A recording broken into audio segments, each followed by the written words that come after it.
the economy. Short again. همدغه توپ په هاف سایډ باندې ولوباو.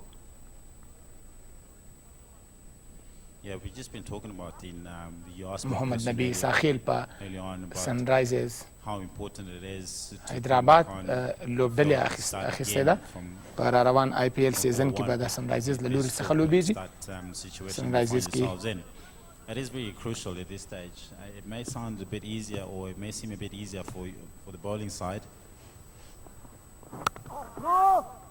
but also it can work against you if you think that your talent محمد نبی ساخیل او راشد ارمان په آی پی ایل کې دواړه په یوه لوبډله کې اخیستل شوي دي.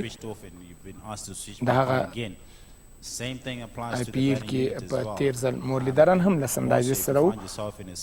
دفاعي چمپین ده او په آی پی ایل کې به د خپلې اتلولۍ څخه دفاع کوي.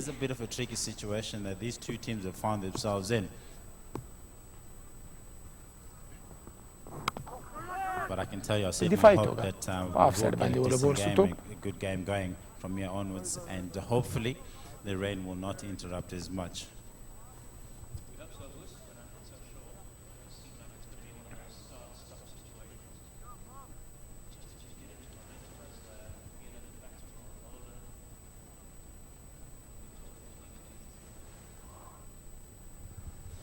Yeah, it's never easy at this stage.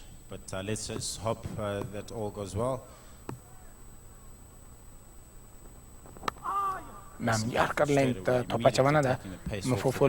Even though he does have an attacking field with the slip in place to Gulbadin, basically asking, or rather should I say, that with the field set, it does suggest that you can go hard at me if you like, but Gulbadin will know that they've only got his wicket remaining and the two others are sitting out, and if he's to lose their wicket, that means more trouble. End of the over. This are the 90 for 7. Some or هم پای ته ورسید. افغانستان ټول منډي نیوي منډي وو وکټ یې د لاس ور کړی.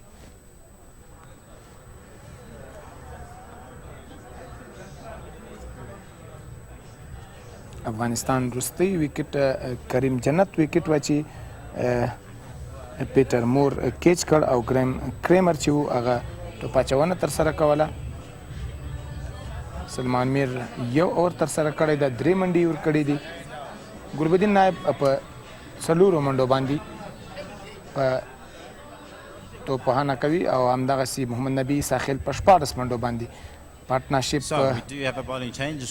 مخ په وړاندې غځوي. مهم پارټنرشپ ده د افغانستان لپاره او ډیره مهمه او ارزښتناکه وکټه ده د زیمبابوې لپاره، ځکه ګلبدین نایب د زیمبابوې په وړاندې ښه ریکارډ لري. ښه توپوهنه یې کړې ده په شارجه کې هم چې هغه لوبه یې ترسره کړله چې ناشونې لوبه وه. افغانستان په ګټه یې پای ته ورسوله. محمد نبي ساخیل هم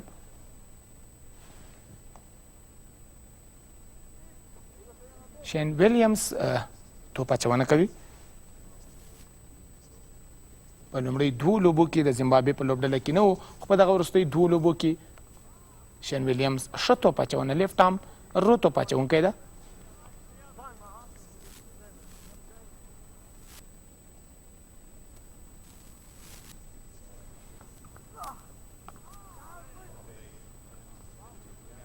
هاف سایډ باندې ولوباو. دغه توپ دواړه بیټسمینان هڅه کوي چې سټرایک روټیټ کړي. یو ښه پارټنرشپ په جوړولو کې په یوه 2 منډه باندې بسنه کول، دا هم د دواړو بیټسمینانو هغه تجربه لیدل کېږي.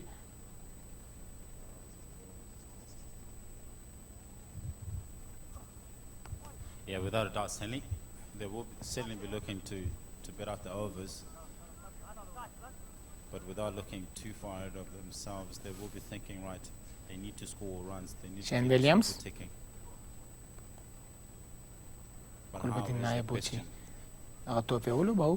Sean Williams seems to be څلور struggling. دېرشم اور جریان لري. Back problem. There has been a history of him struggling with his back, and he certainly looks like he's not comfortable. افغانستان په لومړي سر کې ډېر ژر خپل وکټ ته لاس ورکړي. بیا هم ګورو چې توپ د تړمن په لوري باندې روان ده او ډګر ساتونکی هم وتوانېدو چې توپ راوګرځي ځکه د توپ په صورت چې دغه کم سي ځکه آوټفیلډ لږ لوند ده د دې سره د شین ویلیامز اوور پای ته ورسېدو د افغانستان ټول ټال منډې 4 نیوي 7 وکټې یې د لاسه ورکړي دي.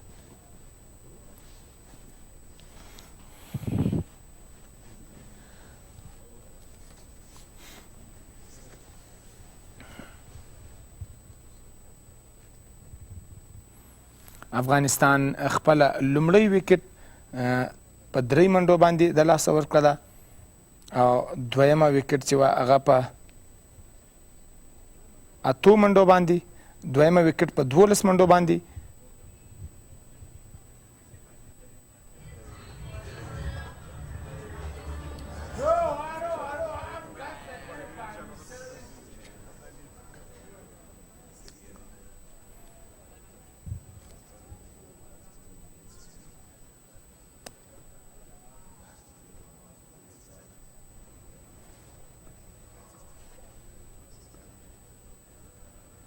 سلمان میر د توپ اچونې دپاره راغی یار کرلینت او دغه پیک یې کړ دغه توپ ته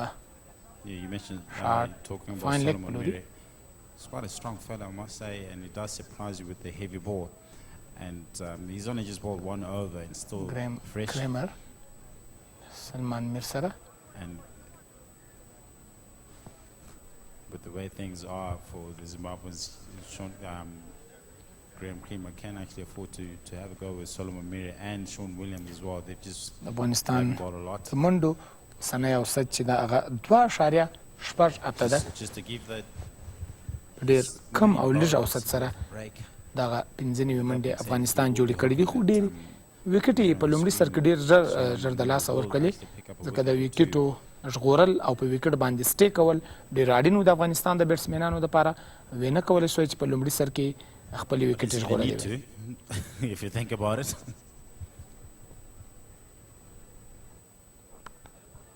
Full. مډ آف باندې دغه توپ ولوباو. Yeah, the thing is with him, he needs to be a bit more consistent on his length. I know he hits the bat hard. If that is his strength, he might as well carry on doing that because the problem is if د دواړو لوبغاړو تر مابین د څلرویشت منډو ملګرتیا یا پارټنرشپ تر دا مهاله سوې ده. mid on up, he may well just be leaking runs. 8.5 اوور کې 24 منډې د دوی پارټنرشپ یا ملګرتیا جوړه کړې ده. You'd rather bowl that length and ask the batters to play those horizontal shots, so if they to think of attacking him as opposed to pitching the ball a lot fuller.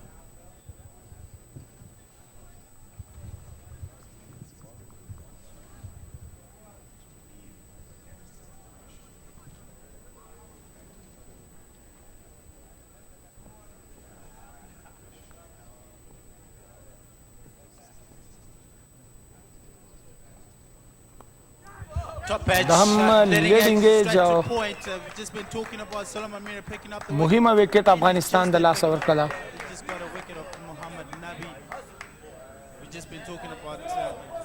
محمد نبی اساخیل و چې وکټ د لاسه ورکړه. افغانستان 8 وکټ د لاسه ورکړي، 15 منډې دي، 15 اور جریان لري. ریپلی ګورو the batting lineup and is out, gone for 17, and Afghanistan finds themselves in big trouble. Outside edge او په پوینټ باندې یو ډېر اسانه کیچ د دې سره د محمد نبی ساحل پاڼې ته هم د پای ټکی کښې شو.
بیا هم باران بیا وریږي. ګورو چې لوبغاړي تاسې ګورئ چې د لوبغاړي څه د وتو په مهال په حال کې دي او پیچ کور هم د لوبغاړي کارکوونکي په منډه منډه رسوي او د افغانستان دواړه بیټسمنان راشد ارمان او ګلبدین نایب هم د پویلین په لور باندې را روان دي.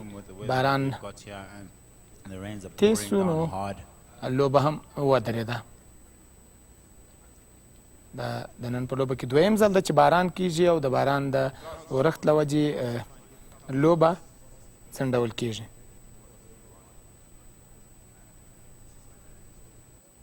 او دا ځل ډېر تیز باران ده.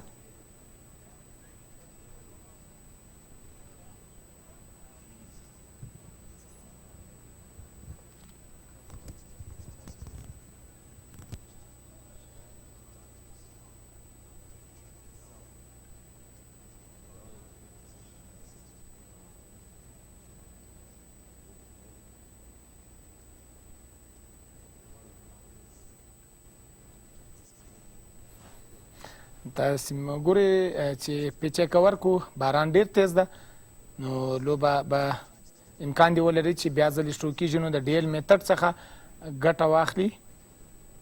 دا ځل باران ډېر تیز ده. که تاسو د تلویزیون پردې ته وګورئ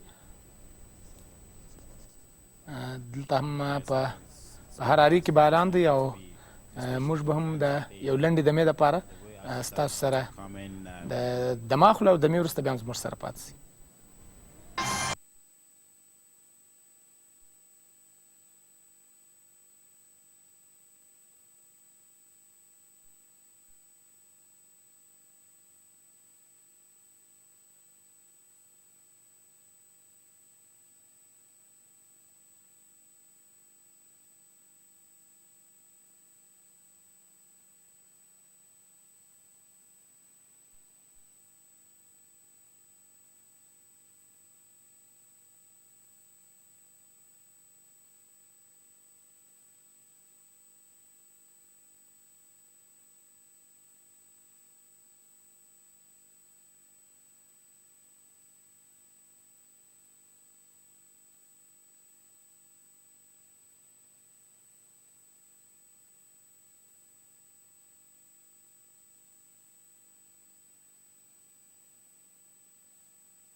جوړ کو.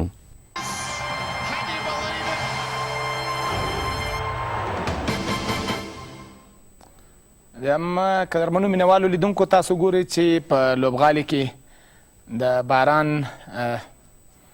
د چې کوم باران ورېده هغه په لومړي سر کې خو ډېر تیز و خو بیا هم اوس د لوبغالي هغه کارکوونکي چې دی په ویشتنځای باندې شاوخوا ګوري چې زر تر زره د پیچ کور ایسته کړي او وی ګوري لوبه پیل کړي.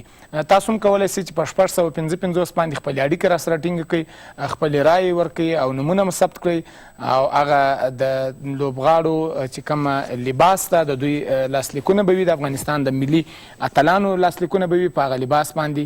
نو د هغه لباس د ګټلو دپاره تاسو هم هڅه وکړئ او دمګړی ټلیفون در پورته کړئ او په 655 باندې اړیکه ټینګه کړئ، خپل نظرونه مو هم راکړئ د لوبې په هکله باندې، نو او نومونه به هم ثبت کړئ تر څو دغه جایزې ګټونکي سئ.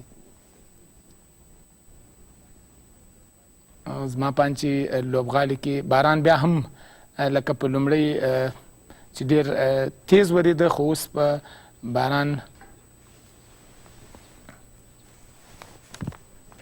او د نن په لوبه کې د افغانستان لوبډل مشر اصغر ستانکزي ټاس یا پچه وګټله. لومړی د توپوهنې پرېکړه وکړه.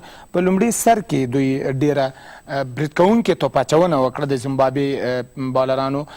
وکټ ټو وکټ لاین او لین ته نیولی و او هېڅ روم یې نه ورکاوه. په اساني سره یې د منډو موقع نه کړه ور او د افغانستان مهمې وکټې 3 وکټې په لومړي سر کې له هغې وروسته ورو د افغانستان یوې وکټ تله او اوس تر دا مهاله پورې د افغانستان ټول ټال منډې چې دي هغه 9 منډې دي، 8 وکټې د لاسه ورکړي دي او وروستی بیټسمین چې راغلی ده هغه هم راشد ارماندو خو باران وریدو او بیرته د پویلین په لور لاړی. همدغسې ګلبدین نایب به ملګرتیا ورسره کوي.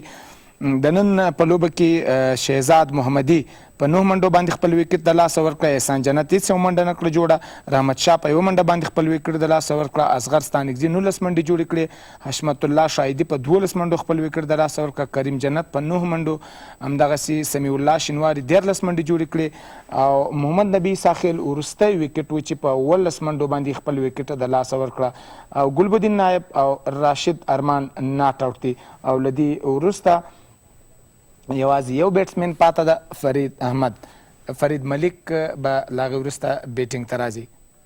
په بالینګ کې د زیمبابوې چتاره چې په 9 اووره کې 2 میډن اورونه 22 منډې 2 وکټې. اکانومي چې ده هغه د 55 ته او نګاره چې ده هغه په 7 اورونو کې 2 میډن اورونه 22 منډې ورکړي دي، 1 وکټ یې ترلاسه کړې ده. اکانومي 13.14.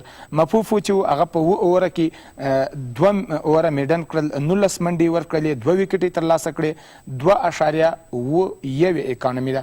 همدغسې ګریم کریمر چې لوبډل مشر ده په تیرو لوبو کې هم ښه توپ اچونه کړې ده. د نن په لوبه کې هم 2 مهمې او ارزښتناکه وکټې ترلاسه کړلې. په 8 اورونو کې 12 منډې ورکړلې، 1 اوور چې هغه میډن کړ او 2 وکټې ترلاسه کړې په 12 منډو په وړاندې باندې. همدغسې شین ویلیمز په 2 اووره کې 15 منډې ورکړلې، کمې وکټه یې ترلاسه نه کړله او سلمان میر چې ده هغه په 1.4 اووره کې 1 وکټه ترلاسه کړې ده، 15 منډې ورکړې.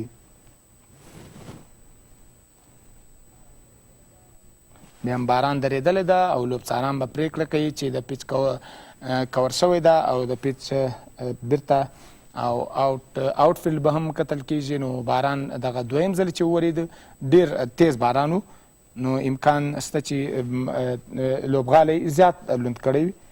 افغانستان په 2.8 باندې د منډو په اوسط باندې دغه 6 منډې جوړې کړې دي. د افغانستان او زیمبابوې تر مابین د 15 ورځنیو دغه سیریز چې ده هغه 4مه لوبه ده. نن 2 لوبې افغانستان په لومړي سر کې وګټې، 3مه لوبه زیمبابوې وګټله او 4مه لوبه جریان لري. خو تر وروستي ثانیې پورې د زیمبابوې لوبډله چې ده هغه برلاسې ده، ځکه چې د هغې د افغانستان 8 وکټې ترلاسه کړي دي او 6 منډې افغانستان جوړې کړي دي، 15 اوور 2 توپه لا هم پاته دي.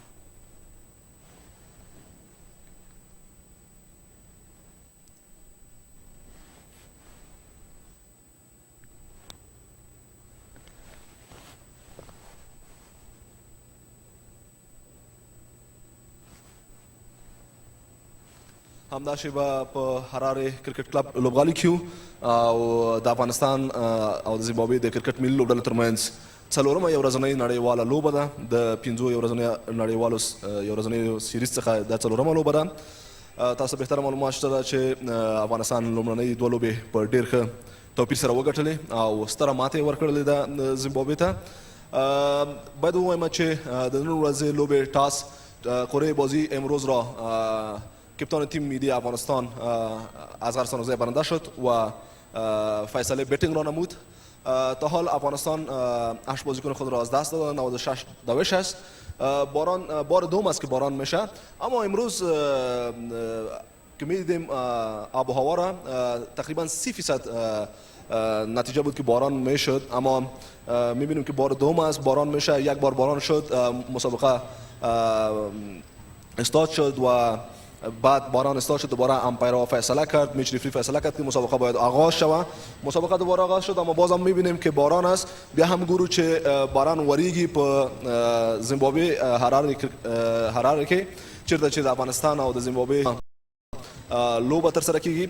باید ووایم چې که چیرته اورښت دوام وکړي نو امکان لري چې لوبه مساوي پای ته ورسیږي، یعنی تر هغه وخته پورې چې کله لوبه د لوبې وخت ټاکل شوی ده، که تر هغه وخته پورې اورښت دوام وکړي نو امکان لري چې لوبه مساوي پای ته ورسیږي. او که چېرته د هغې نه مخکې خلاصه باران ودرېږي، افغانستان هم خپله توپوهنه وکړي او بیا دوباره د بل اننګز لپاره باران وي او بیا د باران وخت زیات ونیسي، نو بیا په هغه صورت کې د افغانستان هدف به یو څه ښکته راځي د زیمبابوې لپاره او اورونه به کمیږي. اورونه به کمیږي، هغوی بیا په کمو منډو کې د افغانستان هغه کمو اورونو کې د افغانستان هغه هدف ته ځان رسوي. نو باران ښه تیز ده، خو په زیمبابوې کې تاسو ته بهتره معلومات شته چې څو شیبې باران یا څو شیبو کې باران ودرېږي. نو وبه ګورو چې لوبه مخ ته ځي ترسره کیږي او که څنګه. نو تاسو هم ګرانو دوستانو خپل ملي لوبغاړي په دعاګانو کې یاد ساتئ. له دې وروسته افغانستان او زیمبابوې بله لوبه هم لري، یعنې 5مه یو ورځنۍ نړیواله لوبه لري. انشاءالله د افغانستان چانس زیات ده که خدای کړي ول د ګټلو لپاره، په خاطر د دې چې افغانستان تر اوسه 2 لوبې ګټلې دي او انشاءالله هڅه همدا ده چې بله لوبه هم وګټل شي. نو هیره ده نه وي چې افغان لوبغاړي هڅه کوي چې تر څو د زیمبابوې پر وړاندې یو ځل بیا هم د بریا پر لور باندې ولاړ شي. تاسو یک تلویزیون تعقیبوئ او د یک تلویزیون سره اوسئ تر څو د افغانستان دغه لوبې د حال څخه خبر اوسئ. وخت مو نه نیسم، زه بیا هم ځم لشگری صاحب ته وخت ورکوم او څو شیبو کې د لوبې د نتیجې په هکله به کوشش کوم چې تاسو سره خپل نظر شریکوم. د لوبه وګورو چې آیا پیلیږي او که نه پیلیږي. ورښت بیا هم یادونه کوم تکرار چې یو څه تیز ده، امکان شته چې ودرېږي، خو که آوټفیلډ ډېر لوند نشي. میریم با طرف محترم لشگری صاحب که لشگری صاحب چی آمادگی خود را داره.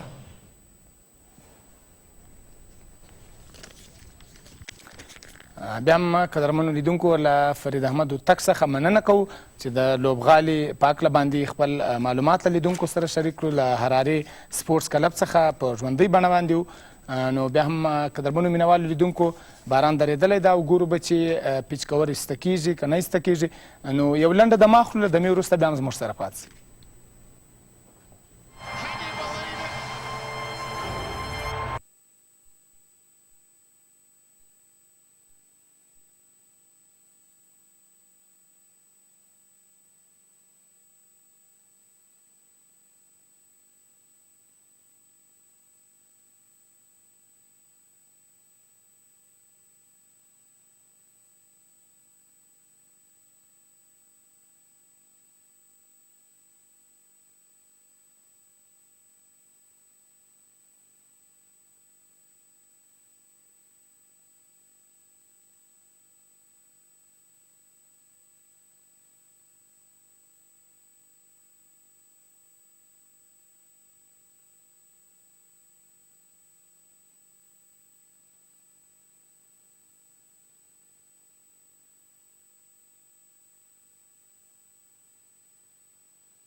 از یک.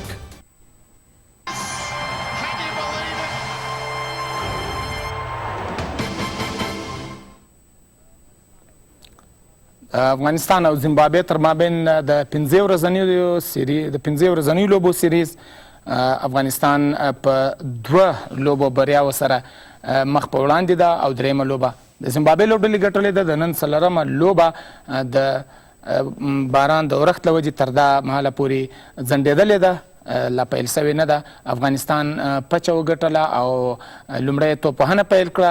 د 8 لوبغاړو په سوځېدو سره افغانستان 6 نوي منډې جوړې کړي دي او 34.4 اووره ترسره سوي دي. د وروستي بیټسمینان چې ولاړ دي په کریس باندې هغه ګلبدین نایب او راشد خان ارمان ده. وروستی وکټ چې ده هغه هم فرید ملیک وروستی لوبغاړی پاته ده تر څو دی به راځي او له راشد خان یا ګلبدین نایب څخه وروسته به توپوهنه ترسره کوي.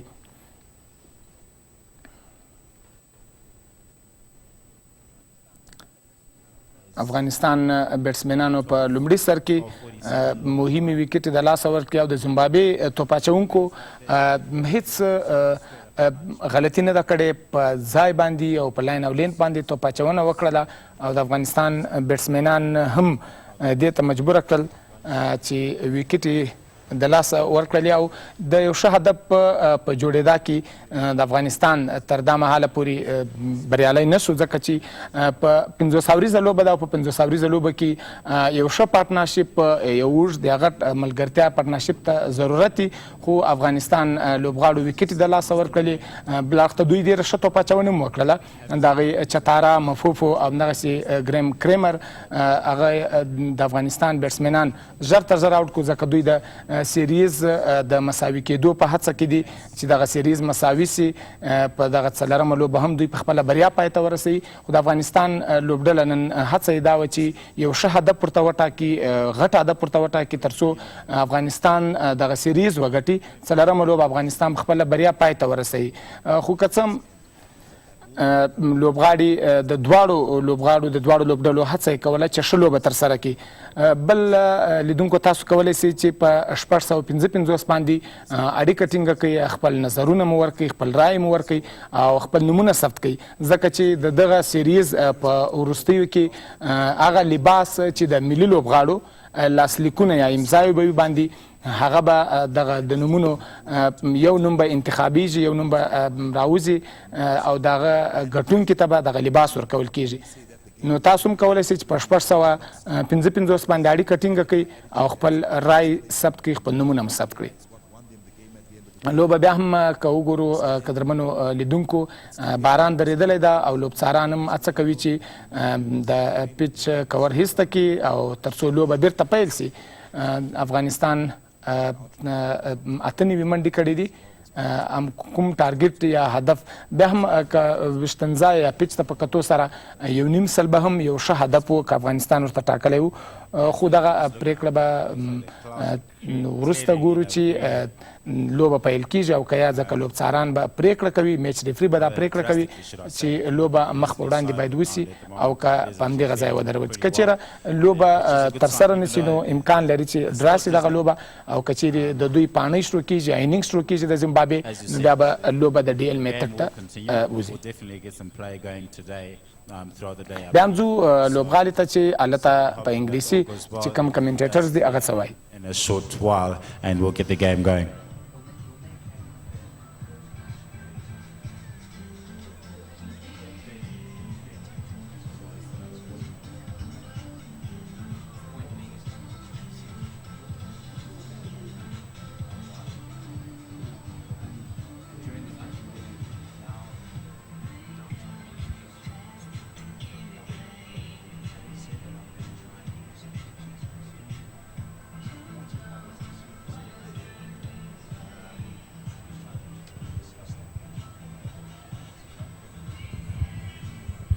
So if you've just joined us, we've just learned that 13:28 was a proposed time. That is a local time here in Zimbabwe. That was a proposed time for lunch, so which is about 40 minutes from now. So that is still a lot of time of cricket to be played or should I say, for Afghanistan to finish off their innings. And if they're to take lunch now, they'll still get 40 minutes, I believe, of play. And in my view here, we've just been discussing about this up here in the commentary box. It also makes sense for them to take lunch now and then just come back on and play the remaining 40 minutes. I don't know if that makes a lot of sense, Stanley. Yes, it does, Vusi, and I mean the rain has kind of stopped right now, so it will give the ground staff enough time to take the covers off, not do it in a hurried manner, but then try and ensure that the puddles that did disturb the first one day. This is a clear show that the rain has stopped. There's no rain dropping on those puddles that you can see on the covers. So if lunch is taken now, Vusi, the ground staff get the chance to do things in a more instead of rushed and then end up spilling some water onto the outfield like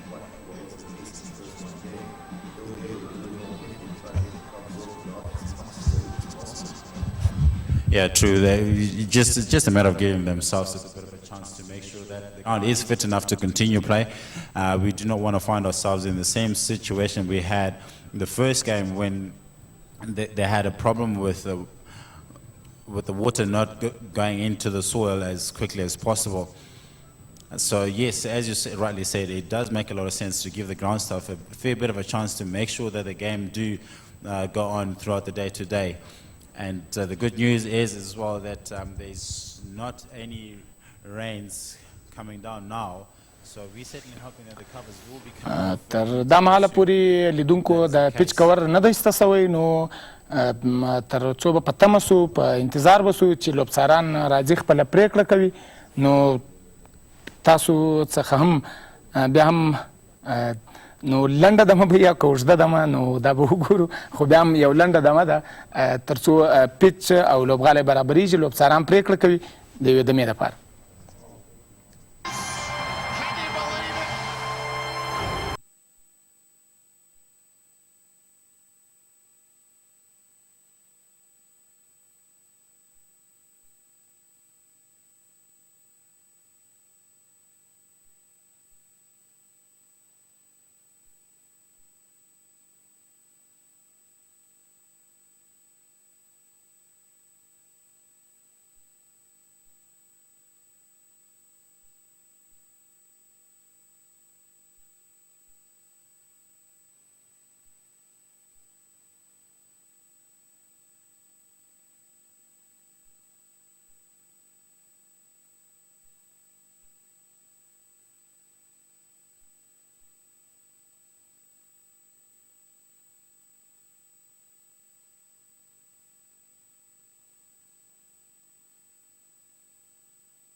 Certainly hoping that is not the case here today. And unfortunately also, the ground staff, this is a bit of a hard work for them. We've just been talking about giving them a fair bit of a chance to give them, for them to work on taking the covers off. There isn't a super stopper here to lighten the covers off or to get rid of the water that's on the covers at the moment, and that will take some time for them to clear that. But if we had the super stopper, it would have been an easier job for them. So that's just more time taken out of the game. And if that is the case, it's going to take at least about 20 minutes to clear that. and make sure that there isn't any puddles or any water that would interrupt the play. And you can see that the three umpires out there having a discussion with the head curator, Fungai, possibly finding out how much time it will take to clear the covers off the table. If it's going to take 30 minutes, and then that means it'll be about 12 minutes, 8 minutes left, sorry. If it's going to take 30 minutes, 8 minutes left before they take lunch. But in that case, that will certainly mean that the game will be reduced, I believe. Well, the noble thing will be to take lunch now and not really put so much pressure on the ground staff to try and work as fast as possible and move the covers. There's a lot of water sitting on those covers right now. If it's done haphazardly, the spillage is bound to happen. And once that spillage comes into play, it's going to be another delay in play, trying to make sure that it dries up, and the ground staff will start working harder, trying to ensure that it happens.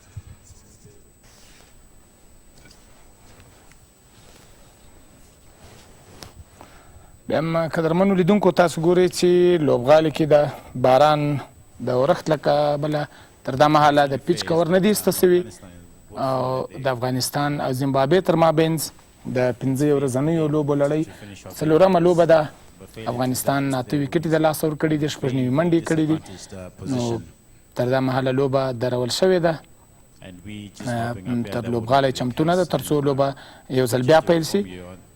د افغانستان د حرارې په دغه سپورټس کلب کې چې ده په دغه لوبغالي کې په عموم کې په لومړۍ پاڼه کې دغسې تیزې منډې نه ترسره کېږي او زیمبابوې په خپله چې کوربی هیواد د ډېرو هیوادونو سره چې کله سیریزونه یې کړي دي له سریلانکا، هندوستان، انګلستان، همدغسې له کینیا او له نورو لوبډلو سره په لومړي سر کې ما دا یادونه هم وکړه، یو ځل بیا هم باید وکړم چې د زیمبابوې په همدغه پیچز باندې په دغه ویشتن ځایونو باندې د حرارې 15 منډې په لومړۍ پاڼه کې جوړې کړي دي چې ریکارډ ده د حرارې په لوبغالي کې چې په لومړۍ پاڼه کې 15 منډو باندې آل آوټ سوي دي، ټول آوټ سوي دي لوبغاړي او 15 هدف یې مخالفې لوبډلې کې ټاکلی ده. همدغسې 15 شپېته منډې 7 شپېته منډې دغه د زیمبابوې توپوهنه ده. نو د افغانستان لوبغاړي هم په لومړي سر کې زر زر ویکټې د لاسه ورکړلې، که نه په دغه پیچ باندې یو نیم سل هدف، یو سل اویا، یو سل اتیا هم ښه هدف ده. خو بل اړخ ته زموږ سره رو توپ اچوونکي، ښه توپ اچوونکي ستا یو راشد ارمان لیګ بریکر توپ اچوونکی ده، محمد نبی ساخیل ده، یعنې هغه کولی سي چې د لوبې بڼه وربدله کړي او د دغه هدف یو ښه د هدف د خپل هدف څخه په ښه توګه باندې دفاع وکړي. او تاسو هم لیدونکو کولی سئ چې په 655 باندې اړیکه ټینګه کړئ او خپل رای مو ثبت کړئ، خپل نظرونه مو راسره شریک کړئ تر څو دغه د لوبې په وروستي لوبه کې چې کله سیریز پای ته ورسیږي نو هغه جایزه چې ورکول کیږي د هغه جایزې ګټونکي شئ. تاسو ګورئ چې د لوبغالي کارکوونکي د پیچ کور رو رو ایسته کوي تر څو د پیچ څخه کور ایسته کړي. دا هم تاسو هغه کارکوونکي ګورئ. دغه که وګورو په دغه لوبو کې کارکوونکو ته ډیر زیات مصروف دي، ډیر بوخت دي، یعنې دغه لوبې چې پیل سوي دي باران دغسې جریان لري نو دغه کارکوونکي هم دغه کارکوونکو د همت او مېړانې هم باید ستاینه وسي چې دومره همت کوي، زیار باسي تر څو دغه لوبغالی چمتو کړي، د لوبې دپاره یې جوړ کړي. نو واقعا هم چې د ګروند دغه کارکوونکي چې دي او کیوریټر چې دي د هغوی هڅې هم د ستاینې وړ. اوس هم د انګلیسي هغه ته ځو چې هلته په لوبغالي کې کمنټیټرز کم نظرونه ورکوي د نن د لوبې په هکله باندې. Bowlers two can only be allowed to bowl 10 overs and 3 can bowl 9 overs. So that is the state of the game at the moment. That is the situation that these both teams have found themselves in, which may well play in a very advantaged well, should I say Zimbabwe will find themselves in a bit of an advantage position looking at that, Stanley.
د پیچ څخه کور ایسته کېږي نو د دې څخه دا څرګندېږي چې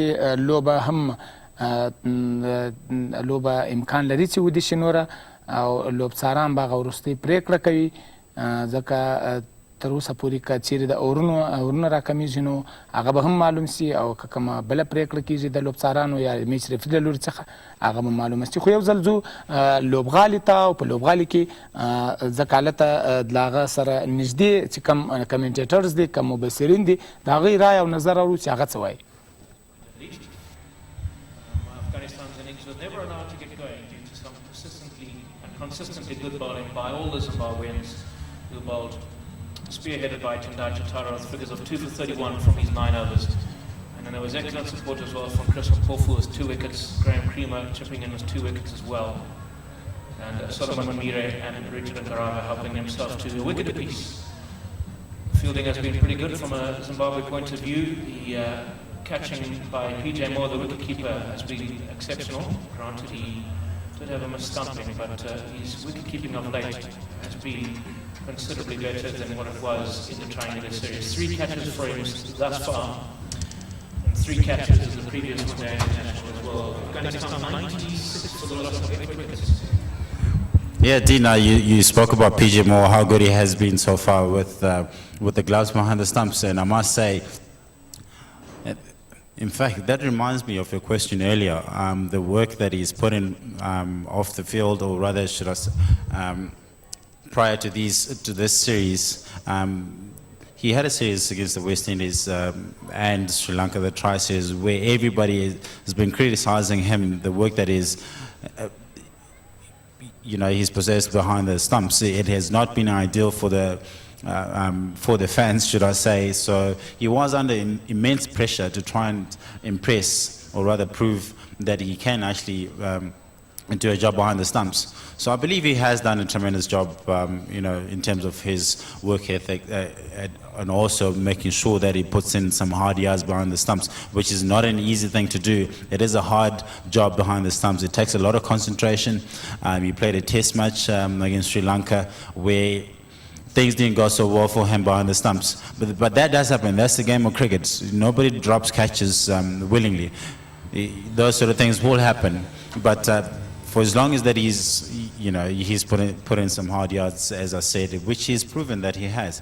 So, with having said that, Dean, I think I have answered you that he has worked pretty hard, and I'm going to leave you with Tino Mawoya and to take us through to lunch.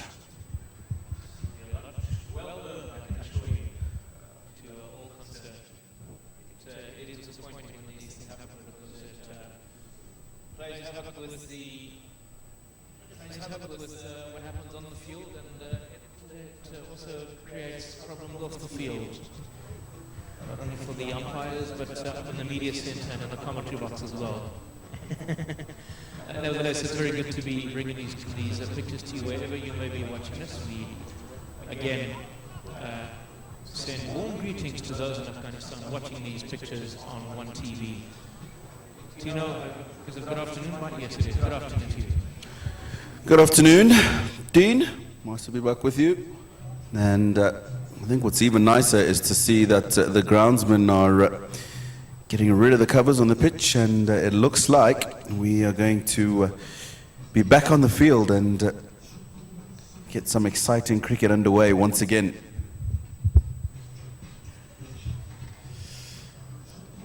So you can see the groundsmen there have folded the covers, so inside that set of covers is water, and the reason why they've done that is because they're trying to get the water off the covers as far away as possible from the edge of the pitch and the 15-yard circle.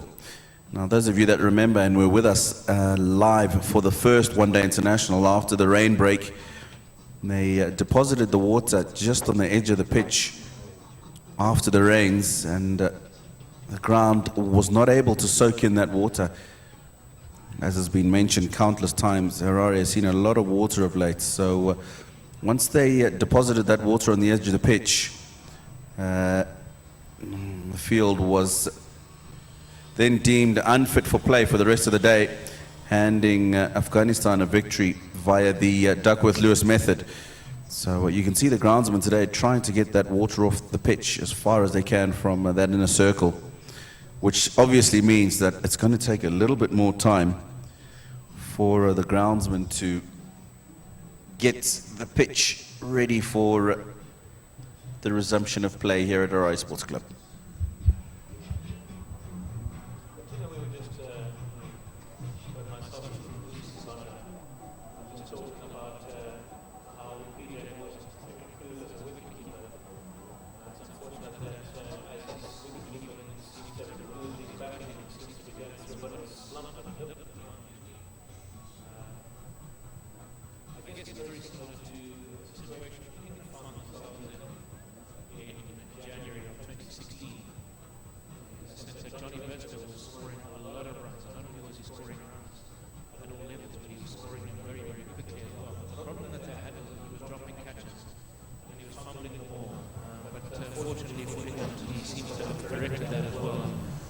only is he consistently scoring runs and breaking records as a wicketkeeper batsman, but he's also stepped up dramatically with his wicket keeping as well. So as we bring up the start and patiently wait for proceedings to get underway here at Terrari Sports Club, you wonder if that will be the last of the rains. I'm not so sure, to be honest. After all this good work that the groundsmen have done, I don't know if it will be the last of the rains. Just as we said earlier on, spoke about the fact that it could be a start-stop situation. Yeah, Dean, you talk about whether the rains have gone. Those of you that are with us at the moment, if you look, that's the media centre at the golf course end, and the players change room on the left, and the traditional old Harare Sports Club building on the right. Now, if you look in the background, you can see that it's looking a little bit gloomy, and the clouds are a little bit darker and a little bit thicker on that side of the field. But if you come above the field, it's opened up, there's a little bit of blue sky, so as soon as we can get back on the field and crack on with this game, we could be avoiding something that could be joining us a little bit later. However, you can see on the pictures right now that the groundsmen are working hard to try and get this field ready for play, and as they do that, we're going to take a short break and we'll be back with you a little bit closer to the resumption of play.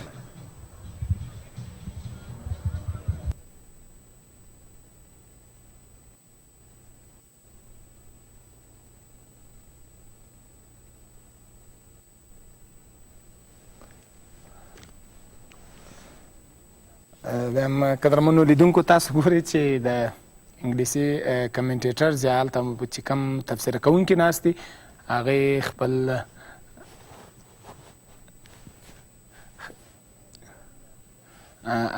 خپل نظرونه ورکړل. نو واقعا هم چې لوبه به بیرته پیلیږي، باران درېدلی ده او پیچ کور ټولوي تر څو پیچ کور ټول سي او د پیچ کنډیشن معلوم سي چې د لوبې کولو دپاره چمتو ده او که نه. دا پرېکړه به میچ ریفري کوي، لوبڅاران به یې کوي. موږ یوازې دومره کولی سو چې هغه د تلویزیون په پرده باندې دغه حالات د تاسو سره شریک کړو چې په کوم لوبغالي کې چې هلته باران ورېدلی ده. نو څرګنده خبره ده چې لوبغالي کې لوند به زیات وي او باران په دویم ځل ډېر تیز باران ورېده. دا هم تاسو ګورئ چې پیچ کور ټولوي او د لوبغالي څخه د باندې یې باسي پیچ کور. او د نن تاسو هم خپل رای ورکولی سئ او بل په 655 باندې د نن د لوبې غوره لوبغاړی ستاسو په نظر باندې به څوک وي؟ ګلبدین نایب، شهزاد محمدي او همدغسې راشد ارمان. تاسو خپل نظرونه ورکوئ، هغه خپل له خوښې لوبغاړی وټاکئ چې د لوبې په پای کې کله چې لوبه پای ته رسیږي کوم لوبغاړی به د لوبې غوره لوبغاړی ټاکل کیږي. تاسو خپل نظرونه او خپل د خوښې رای ورکوئ او دغه رای تاسو کولی سئ چې په 655 باندې اړیکه ټینګه کړئ او خپل نظرونه له موږ سره شریک کړئ، خپل وړاندوینې او خپل وړاندیزونه همدغسې خپل نومونه ثبت کړئ تر څو د سیریز په پای کې هغه کومه جایزه چې ورکول کېږي د هغې ګټونکي سئ. بیا هم تاسو د تلویزیون په پرده باندې بیا ځلې تکرار ګورئ چې د نن د لوبې غوره لوبغاړی به څوک ټاکل کېږي؟ راشد خان ارمان، محمد شهزاد محمدي، ګلبدین نایب. په دغو درو کې تاسو خپل یو لوبغاړی وټاکئ، انتخاب یې کوئ او له دې څخه پرته چې ستاسو د خوښې لوبغاړی وي د هغې نوم هم تاسو ثبتولی سئ.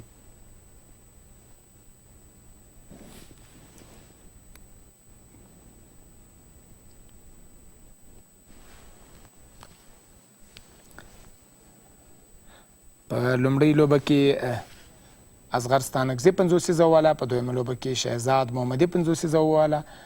د نن په لوبه کې به وګورو چې هغه 8 لوبغاړي د لاسه ورکړي دي. نو 2 ویکټې پاته دي، هغه ویکټې ډېرې مهمې دي ځکه یو اوږد پارټنرشپ یا ملګرتیا ته ډېر ضرورت و چې هغه پارټنرشپ ترسره نه سو. که چېرته یو ښه غټ پارټنرشپ جوړ سوی وی نو افغانستان منډې به اوس زیاتې وی.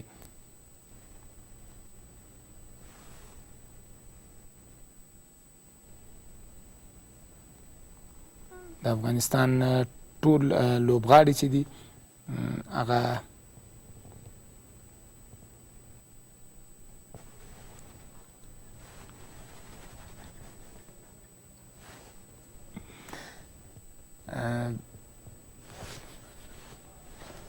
بیا هم قدرمنو لیدونکو نو تر څو لوبه پیلیږي او لوبغالی چمتو کیږي نو موږ به هم دمه وکړو یوه لنډه دمه اخلو بیا هم زموږ سره پاتې سئ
قدرمنو لیدونکو بیا هم له پیچ څخه کور بیرته باندې کور پیچ ته ورکول سوی ده، نه ده ټول سوی، نو نه پوهېږم. آوټ فیلډ باندې تاسو ګورئ چې د آوټ فیلډ لپاره د وچولو دپاره هم هڅې روانې دي، خو دا ځل په پوره توګه باندې پیچ دا هغه نه ده لوڅ سوی، نو نه پوهېږم چې دویم ځلې بیا باران به ورېدلی او که څنګه خبره ده، یا د باران څاڅکي کم ورېدلی دي، نو د هغې له کبله د دویم ځل لپاره بیا یې هم پیچ کور کړی.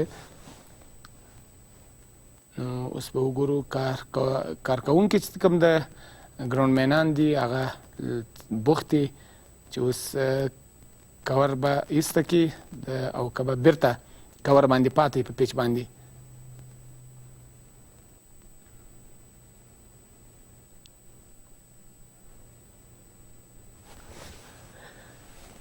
تاسو په لوبغالي کې یو ګورئ چې د آوټ فیلډ لپاره د آوټ فیلډ د وچولو لپاره هغه کس هم خپلې هلې ځلې کوي او همدغسې د پیچ د کور چې کور کړی ده کم کارکوونکي دي هغه هم لګیا دي بوخت دي تر څو لوبغالی لوبې ته چمتو کړي. او د نن په لوبه کې بیا هم د 655 تاسو اړیکه ټینګه کړئ او د نن د لوبې د غوره لوبغاړي نوم ولیکئ، نوم ثبت کړئ په 655 باندې. د نن د لوبې غوره لوبغاړی به څوک وي؟ راشد خان ارمان، محمد شهزاد محمدي که ګلبدین نایب.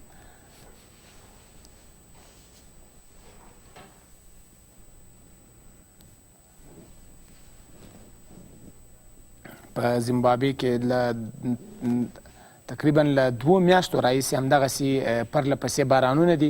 د افغانستان ډیولپمنټ سکواډ چې تللی و هلته هم بارانونه و.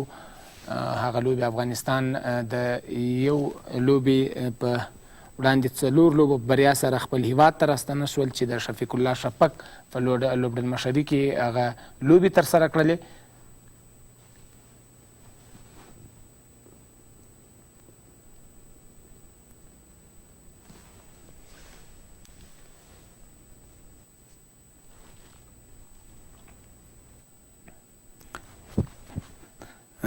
افغانستان تر دا مهاله پورې 6 نوي منډې دي په هماغه ځای باندې لوبه درول شوې ده او 8 ویکټ یې د لاسه ورکړي دي. افغانستان د نن په لوبه کې وروستی پارټنرشپ یا ملګرتیا چې د هغه هم د یوې منډې ده او وروستی بیټسمین افغانستان چې آوټ شو هغه محمد نبي ساخیل و چې ایروین کیچ ترسره کړ او سلمان میر چې و توپ اچونه یې کوله.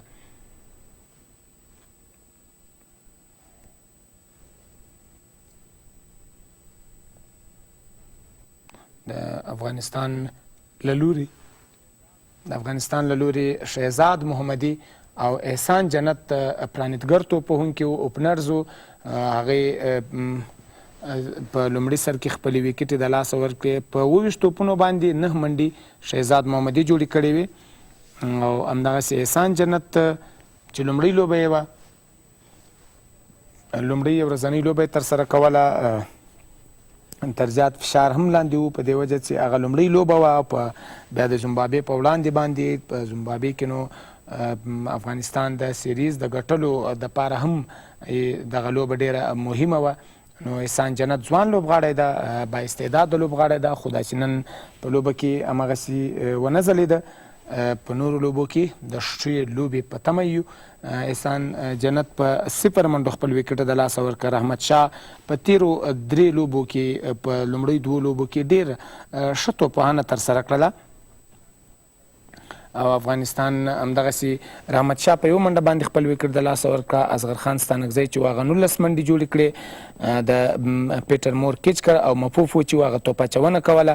حشمت الله شاهدي په 12 منډو خپل ویکټ د لاسه ورکړله، هغه د پیټر مور کیچ او مفوف توپ اچونه کوله. کریم جنت د پیټر مور کیچ کړ او ګریم کریمر توپ اچونه کوله په 9 منډو خپل وکټ د لاسه ورکړ. سمیع الله شینواری چتارا کیچ کړ د کریمر په توپ اچونه باندې چې د سویپ هڅه یې کوله او آوټ ساید ایج سو په شارټ فاین لیګ باندې خپل وکټ د کیچ کو چتارا او د اننګز ته د پای ټکه کښې شو.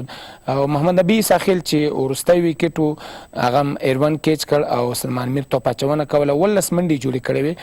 د ګلبدین نایب سره هڅه کوله چې پارټنرشپ یا ملګرتیا جوړه کړي خو بخت هم یاري ورسره ونه کړه او ښه توپ اچونه هم ورته وشوه. سلمان میر چې آوټ ساید ایج و او په پوینټ باندې یو اسانه کیچ د ایروین له لوري څخه ترسره شو.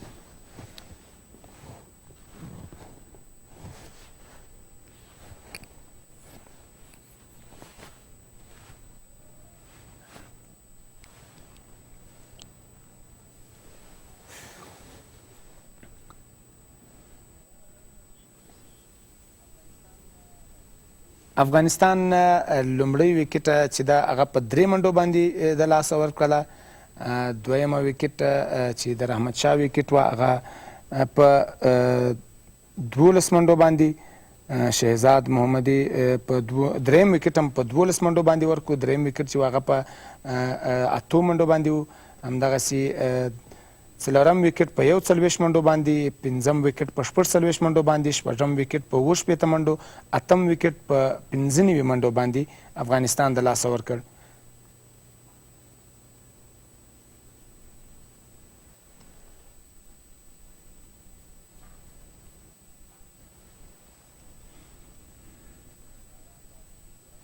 د باران له اورښت له وجې تر دا مهاله پورې لوبه درول شوې ده.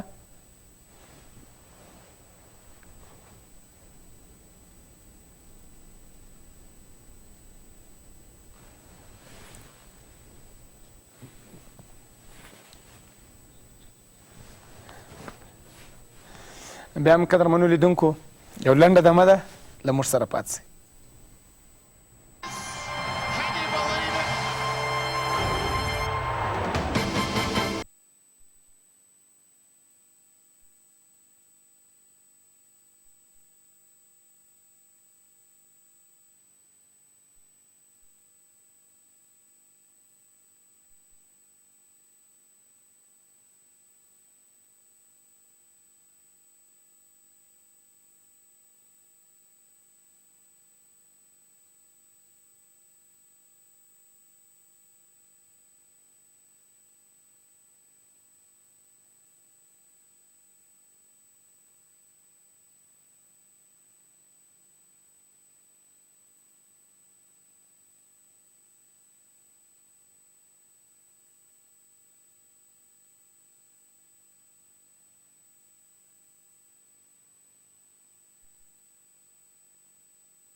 ګرمنو مینه لیدونکو تاسو ګورئ چې د پیچ څخه یې کور هم ایسته کوي او د لوبې امکان زیات دی چې ودیسي نو کور تاسو ګورئ چې ټول سوی لوبڅاران هم لوبغالي ته را داخل شول نو د لوبې د پیلېدو دپاره به پرېکړه کوي د افغانستان لوبډلې د سیریز د ګټلو هڅه کوي او د زیمبابوې لوبډله به د دغه سیریز د مساوي کېدو هڅه کوي او خپلې ګړندۍ هلې ځلې به کوي تر څو دغه نننۍ لوبه په خپله بریا پای ته ورسي او دغه سیریز مساوي کړي خو د افغانستان لوبډلې که څه هم د یو ښه هدف په جوړېدو کې بریالي نه شول خو دوه لوبغاړي دا مهال پاته دي ګلبدین نایب او راشد ارمان چې دوی څومره کولی سي چې دغه هدف نور هم مخ په وړاندې وغځوي نو دا به د لوبې دغه وروستي اورونه پورې معلومه شي چې راشد ارمان او ګلبدین نایب څنګه دغه پاته اورونه چې تقریبا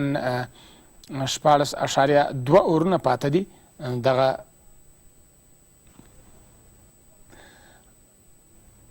لوبڅاران تاسو ګورئ او د نن د لوبې غوره لوبغاړی تاسو هم ټاکلی سئ په 655 باندې اړیکه ټینګه کوي د افغانستان له لوري یعنی کم لوبغاړی به د نن د لوبې غوره لوبغاړی وي راشد ارمان شهزاد محمدي او همدغسې ګلبدین نایب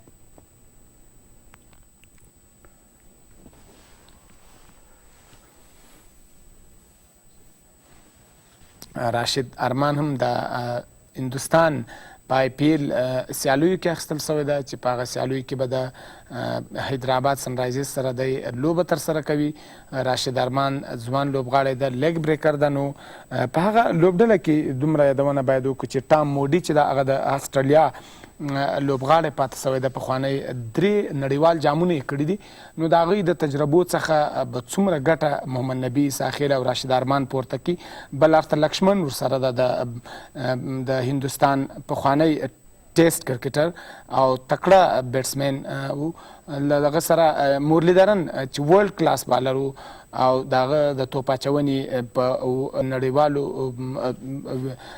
لوبو کې ډېر سترې لاسته راوړنې لري ډېر ویکټې لري نو ورلډ کلاس بالر ده د هغوی د په تیر آی پی ایل سیزن کې د سنرایزرز سره د روزونکي په توګه و د توپ اچونې روزنه یې ترسره کوله خو دا ځل هم زما په اند چې مورلیدرن به وي په د سنرایزرز سره نو له هغې سره ډېر د نړۍ هغه ستوري هغه لوبغاړي به لوبیږي چې ډېر پیاوړي لوبغاړي دي د هغوی د لوبغاړو څخه به هم د افغانستان لوبغاړي پوره ګټه پورته کړي کله چې دوی خپل هیواد ته راسي نو د افغانستان د ځوان لوبغاړو سره به خپلې تجربې شریکوي نو دا یو ښه زیری ده د افغانستان دپاره په نړیواله کچه باندې که وګورو د بنګلادیش لوبډلې هم 2 لوبغاړي اخیستل شوي دي په آی پی ایل کې مستفیض الرحمن او شکیب الحسن دي همدغسې له هغه سره په اسوسییټ ممبر کې ټال 6 لوبغاړي اخیستل شوي دي 2 د افغانستان څخه یو له اماراتو دا 3 لوبغاړي چې د کم هیوادونو څخه دي خو د اسوسییټ ممبر څخه ټوټال 6 لوبغاړي اخیستل شوي دي نو له دې څخه معلومیږي چې د افغانستان په کرکټ باندې د نړیوالې شورا او د نړیوال کرکټ ډیره نظر ده توجه ده ورته چې د افغانستان کرکټ له دې سره نور هم وده کولی شي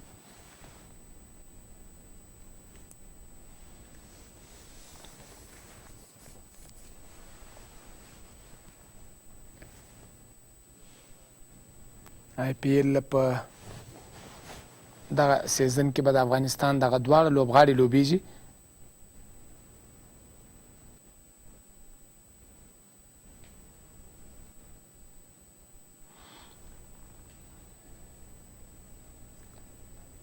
لوبڅاران په لوبغالي کې ولاړ دي نو ګورو به چې بیا هم هغه د لوبغالي کارکوونکي په منډه راځي تر څو دغه پیچ څخه دغه بل کور هم ایسته کړي او د لوبې چمتووالی نیسي کارکوونکي د لوبغالي ګراونډمینان لوبڅاران هم هڅه کوي چې لوبه وسي یو ښه لوبه ترسره سي تېره لوبه هم تاسو وکته چې د زیمبابوې دومره کم هدف یعنی د کرکټ مینوالو دا فکر کاوه چې افغانستان به دغه لوبه ډېره په اساني سره وګټي خو هغه هدف یې پوره نه کړ نو د نن لوبه هم هماغسې جالبه لوبه کېدای شي چې افغانستان هدف ورته ورکړي 120 سي 130 منډې هدف سي او افغانستان د هغې څخه دفاع وکړي نو کرکټ کې تروریستي توپه څه ویلی نه سو بیا هم که څه هم د نن په لوبه کې د څومره ښه بیټینګ یا توپ وهني توقع چې هماغسې توپوهنه ونه سوه خو بیا هم خپل امیدونه او هیلې به ژوندۍ ساتو کرکټ ته په کرکټ کې هر څه امکان لري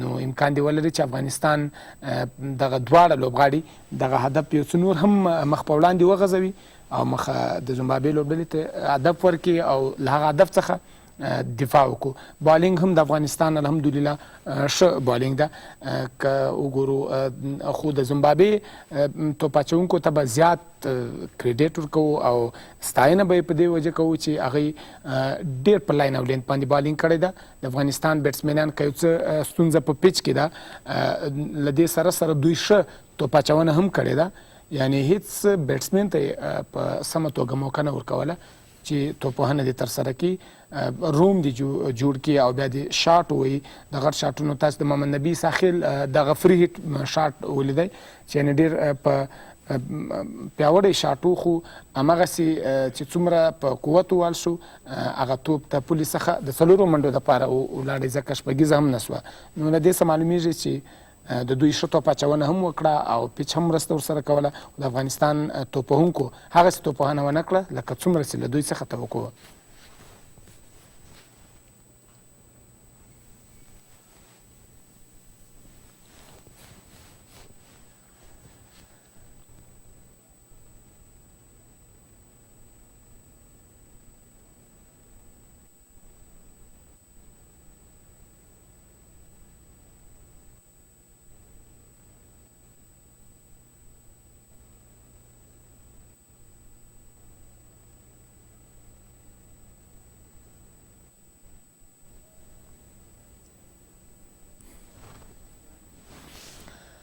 بیا هم لیدونکو په دې تمه او هیله یو چې لوبه بیا پیل سي نو تر څو چې لوبه پیلیږي یو وړه دمه به بله هم واخلو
10 از 1.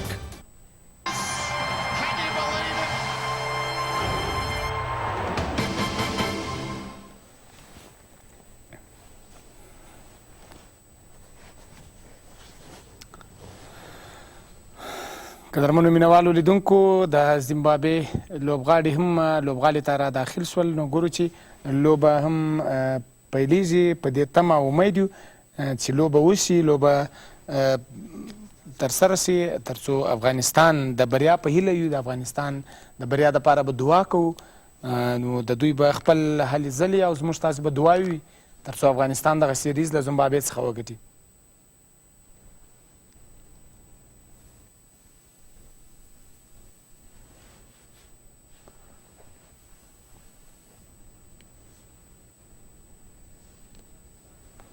د افغانستان او زیمبابوې د 15 ورځنیو لوبو نن 4مه لوبه ترسره کیږي او په 4مه لوبه کې تاسو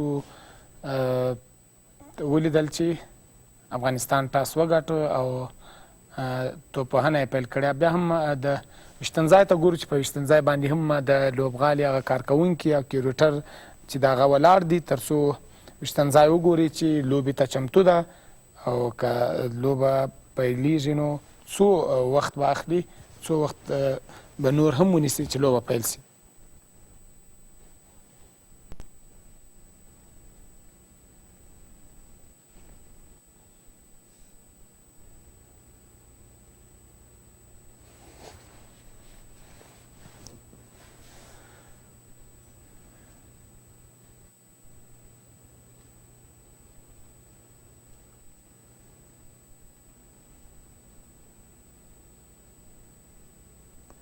د لوبڅارانو وروستۍ پرېکړې ته په تمه یو او لوبڅاران به پرېکړه کوي چې لوبه پیلیږي او که څنګه خو بیا هم د زیمبابوې ځینې لوبغالي ته راښکته سوي دي.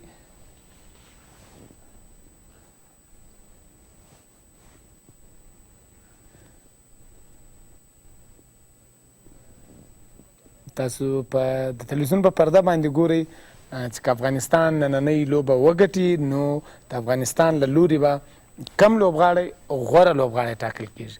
ګلبدین نایب، راشد ارمان او شهزاد محمدي.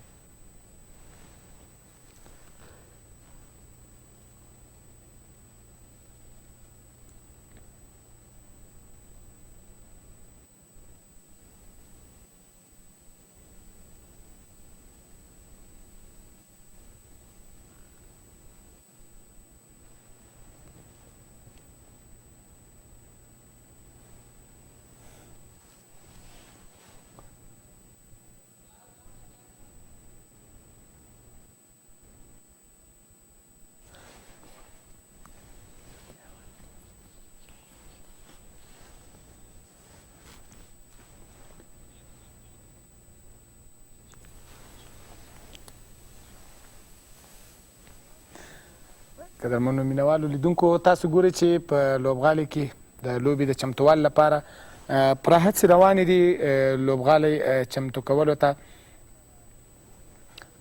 دغه لوبه نننۍ لوبه ډیره مهمه لوبه ده د افغانستان لپاره. د افغانستان دغه سیریز په ګټلو باندې د نړیوال کرکټ نظر یا نور هم ورته راوړي او ډیره زیاته توجه به ورته کوي چې افغانستان یو فول ممبر ته د زیمبابوې غوندې لوبډلې ته په خپل کور کې په سیریز لکه وړاندې هم افغانستان په 2 سیریزه کې ماتې ورکړې ده چې یو سیریز په شارجه کې ترسره سو او یو سیریز په زیمبابوې کې 2 سیریزه ترسره سو چې کوربتوب یې زیمبابوې کاوه او زیمبابوې یو سیریز افغانستان ورڅخه وګاټه او یو سیریز په زیمبابوې کې برابر سو چې په 2-2 باندې مساوي سو او یو ډرا سو. یوه لوبه لومړی سیریز یو په زیمبابوې کې او په دویم سیریز کې افغانستان د 3 په مقابل 3 لوبې افغانستان وګټي او زیمبابوې 2 لوبې وګټي چې هغه سیریز افغانستان په بریا پای ته ورسېدو. بل په شارجه کې دریم سیریز و چې په هغه کې 15 لوبې ترسره سوې. په 15 لوبو کې 3 افغانستان وګټي او 2 لوبې زیمبابوې وګټي. دغه سیریز چې د 15 ورځنیو لوبو تر دا مهاله افغانستان 2 لوبې ګټلې دي او زیمبابوې یوه لوبه ګټلې ده. د نن لوبه به دا پرېکړه وکړي چې آیا زیمبابوې په دې باندې بریالی کېږي چې دغه لوبې مساوي کړي دغه سیریز، او که افغانستان په دې باندې بریالی کېږي چې دغه سیریز په خپله ګټه پای ته رسوي. نو لوبه به ډېره خوندوره لوبه وي چې پیل سي، ځکه افغانستان هم پر قسم په بیټینګ کې هغسې غټ هدف پورته ور نه کول سو، او اوس دغه دوه لوبغاړي چې دغه پاته اورونه څنګه لوبوي هغه به وروسته معلومه سي. خو زیمبابوې به هم خپله هڅه کوي، افغانستان به هم دومره په اساني سره دغه لوبه زیمبابوې ته ورنه کړي چې دغه لوبه د دوی په بریا پای ته ورسیږي. لوبه 500 لوبه ده، دومره ژر پرېکړه یا فیصله نسو کولی، د لوبې ډېر اورونه پاته دي. نو له هغې وروسته به ولیدل سي چې افغانستان دغه لوبې په ګټلو کې څومره دوی خپل هلې ځلې کوي. مهمه لوبه ده د دواړو لوبډلو لپاره، د سیریز د مساوي کېدو لپاره د زیمبابوې ته او افغانستان ته د سیریز د ګټلو لپاره.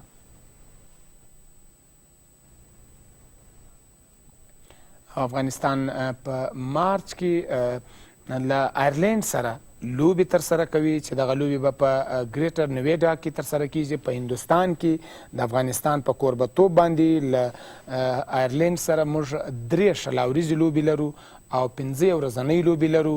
یوه لوبه انټر کانټیننټل کپ لوبه ده چې هغه لوبه د افغانستان دپاره ډیره مهمه ده. د افغانستان د فول ممبر یا د ټیسټ سټیټس د ورکولو لپاره هغه لوبه ډیره مهمه ده، ځکه په انټر کانټیننټل کپ کې آیرلینډ په لومړي پوزیشن ده او افغانستان په دویم پوزیشن باندې ده. افغانستان ته د آیرلینډ په وړاندې دغه لوبه ګټل ډیره ارزښتناکه ده، ډیره مهمه ده. او له هغې وروسته افغانستان د انټر کانټیننټل کپ یا آی کپ 2 لوبې نورې هم لري چې له هانګ کانګ او متحده عرب اماراتو سره به ترسره کیږي. نو د آیرلینډ د لوبې ګټلو څخه به وروسته انشاءالله چې افغانستان دا توان لري، دا استعداد لري چې اماراتو او هانګ کانګ ته په اساني سره ماتې ورکړي، د آی کپ لوبو لومړی مقام ترلاسه کړي. او دغه لوبې به انشاءالله چې د افغانستان په داخلي تلویزیون باندې په ژوندۍ بڼه هم خپریږي. د افغانستان د کرکټ د مینوالو دپاره او د کرکټ د ټولو مینوالو دپاره به ښه زیری وي، ځکه دغه لوبې په هندوستان کې ترسره کیږي او هندوستان لکه څرنګه چې هندوستان شارجه د افغانستان کورنۍ لوبغاړي په توګه یې استعمالوو، همدغسې به د هندوستان د ګریټر نویډا لوبغاړی هم افغانستان د خپل چې کومې سیالۍ ترسره کوي کوربتوب به یې د آیرلینډ هلته په هندوستان کې کوي.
قدرمنو مینوالو لیدونکو، تاسو ګورئ چې لوبغاړی د کارکوونکي خپل ځایونو ته ولاړو او دا هم د زیمبابوې لوبغاړي داخل سول، دننه سو لوبغاړي ته ټول ډګر ساتونکي راغلل او لوبڅاران هم دواړه چمتو دي. نو لوبه به پیل کیږي. راشد ارمان او ګلبدین نایب برازي لوبه به کوي. بیا هم په تمه امید او دنیا چې دغه په امید خوړل کیږي. موږ امیدواره یو، موږ به تمه ساتو او له یو قوي هیلې سره، قوي هیله مو دا ده چې افغانستان دغه بریا خپله کړي. دواړه بیټسمینان ګلبدین نایب، راشد ارمان لوبغالي ته دننه سو. نو اوس به ګورو چې د ویشتم ځای په لور باندې روان دي چې دغه باران د افغانستان په ګټه باندې تمامیږي او که د زیمبابوې لوبډلې. نو به ګورو چې دغه پاته اورونه دغه دواړه بیټسمینان څنګه لوبوي. نو It's been a bit of a procession for them, as you can imagine, with a score of 96. بیا هم قدرمنو لیدونکو یو ځل ځو همالته لوبغالي ته چې په انګلیسي باندې کمنټي واورو. Point was the innings allowed to gain any momentum thanks to the Zimbabwe bowling, which was very tight, and it could actually have been considerably worse. But a couple of catches went down. We saw Chris Mpofu drop a pretty easy one. We saw Solomon Mire drop a hard chance, but that really at this level should have been taken. And then PJ Moore didn't help the team either by with them a stumping. Having said that, though, he's taken 3 catches, which is obviously a bit of a plus for him, given the fact that he's been struggling with the gloves of late. So then it will be Solomon Mire to finish off his second over. And he's bowling from the city end. 2 balls to go. He did get a wicket, and he'll be bowling to Rashid Khan.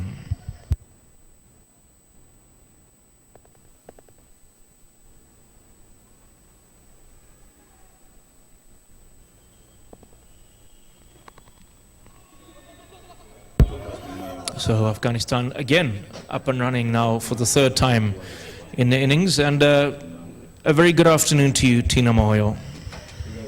Afternoon, Dean. Nice to see that the sun is shining again at Harare Sports Club, and the players are able to get back into the field of play. So the current match situation, overs have been reduced to 42 overs per side.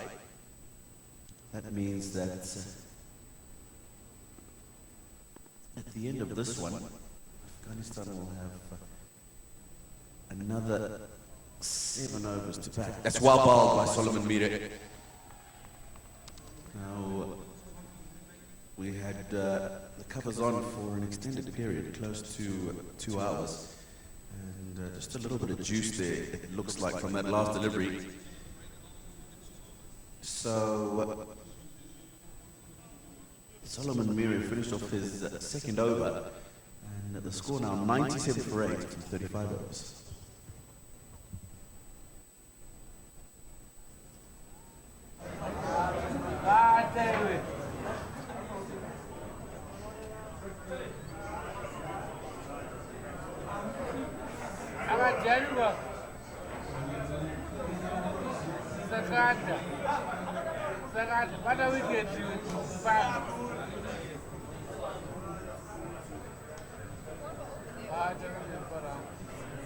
So Sean Williams, restart proceedings from the golf course end.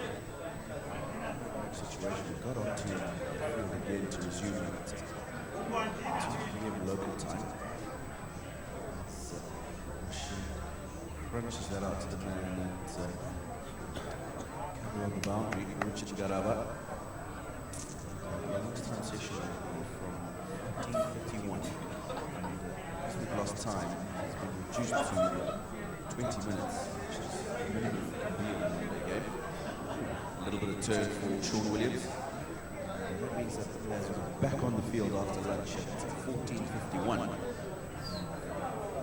They will then finish at 17:48 local time. Of course, that's pretty late. So we can get in here at the end of the day. Pretty down. That's the current match situation. Reduced to 42 overs. 6 overs to bat at the end of this over. Rashid Khan looking for 2. Not interested. I think quite rightly so.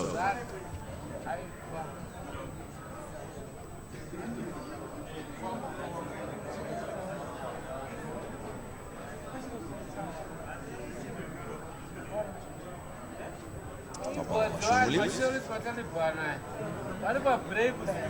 Very handy for Zimbabwe on the board in the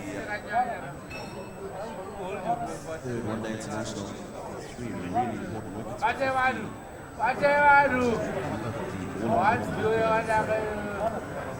Rashid Khan. Another good over from him. So 99 for 8 now. 36 overs.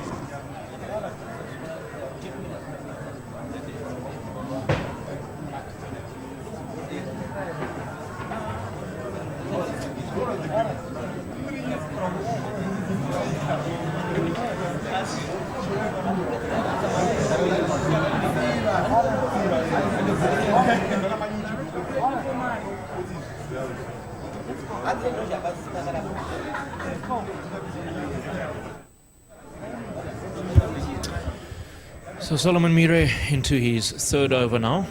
He did get the all-important wicket of Muhammad Nabi just before the rain stoppage.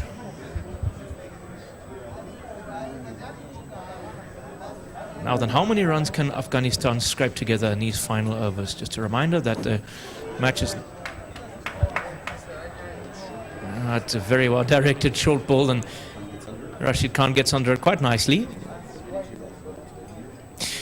It seems to me, I don't know if it's because of maybe because sometimes the conditions can spice things up a bit, but he certainly is running in with a bit more intent and bowling with a bit more venom and a bit more fire, Tino.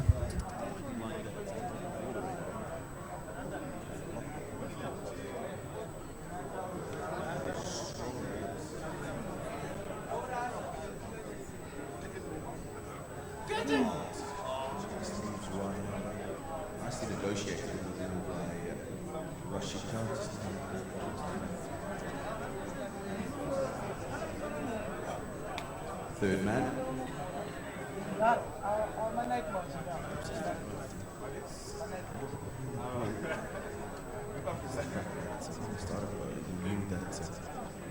He's not going to have to bowl full quota of intensity. He can afford to really attack the crease and let that ball go. Another short delivery.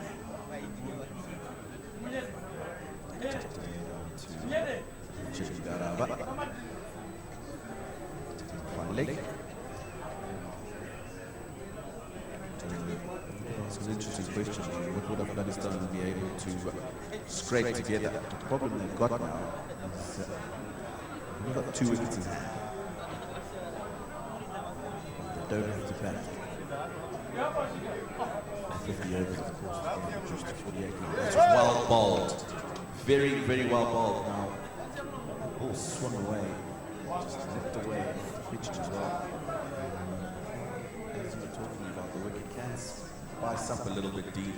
The cover's been running off. Look at that, what a beautiful delivery. I want to try and get that ball just a little bit fuller. If he can, it's all over here.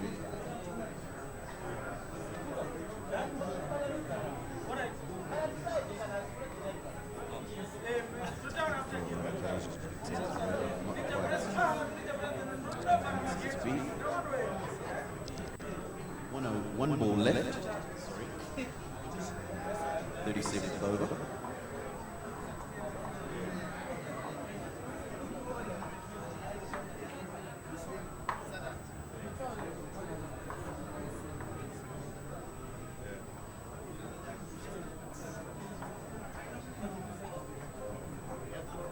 Nobody naive instruction. Short. Pulled away. Very well fielded by Ryan Doyle at the wicket. Afghanistan batsman thought that ball was going so fast and still driving it to his right. Certainly saved 1 run. Good work in the field.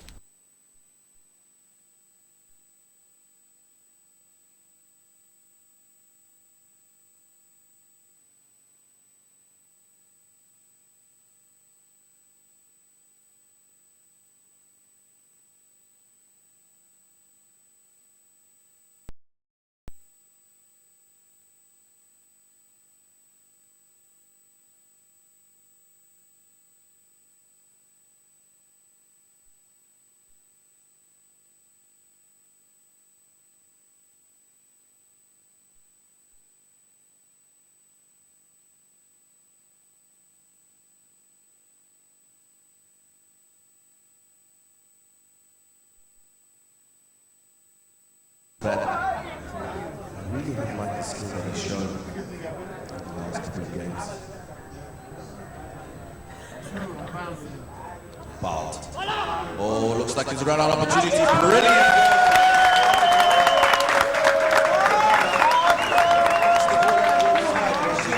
Definitely not a single there at any level of cricket. Running in, picks that up, and in the end, out by a country mile, Gulbadi.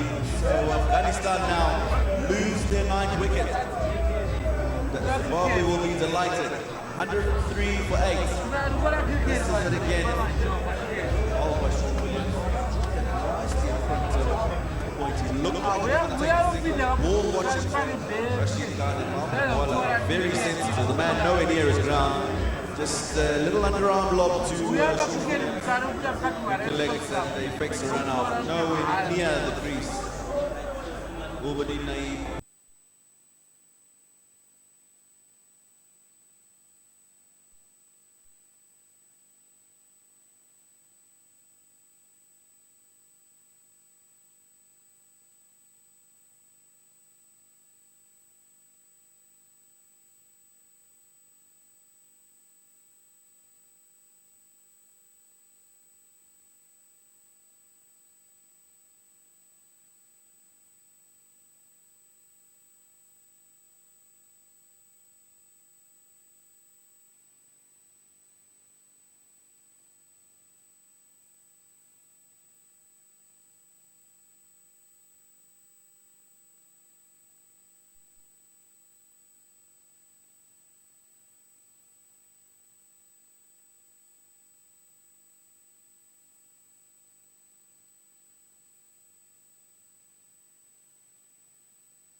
Rashid Khan, anyone want to give Farid Malik too many balls to face? Looking to try and get a single off the last delivery of the over, which he doesn't manage to do. Wabal Bashoruli took the pace off that delivery. And 38 gone, 105 for 9 Afghanistan.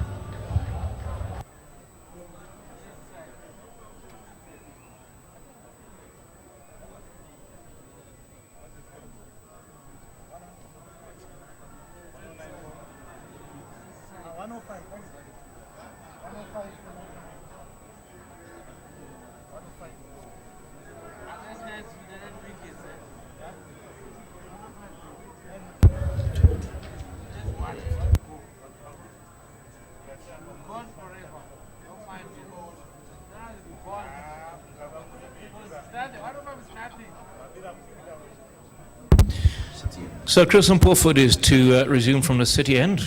That's a little bit strange that we thought Solomon Mira had a decent last over. I'm wondering if it's maybe that they want Pawford from the city end and Mira from the golf course end possibly. I think it's more a case of Graham Creamer wanting to wrap up the innings. Chris Pawford was never struck overs in the last couple of games. Today particularly came in with good venom and impetus. 2 very important wickets, and one of the captains he was getting going. We know how he can be very attacking. So just one delivery he took to dismiss the captain. I think he was just Chris, one more wicket to get it to make sure we knock them over. Criticism is the offside. Oh, if he had hit, he would have been out. Would have been out by a good half a metre. Good work by captain Graham Creamer to cover. Very quick single taken by a suicidal single actually. Taken by the Afghanistan batsman Rashid Khan, wanting to ensure that he gets on strike. And he wanted the single straight away. And it was Graham Creamer. As you can see, didn't even have an opportunity to try and slide the bat in.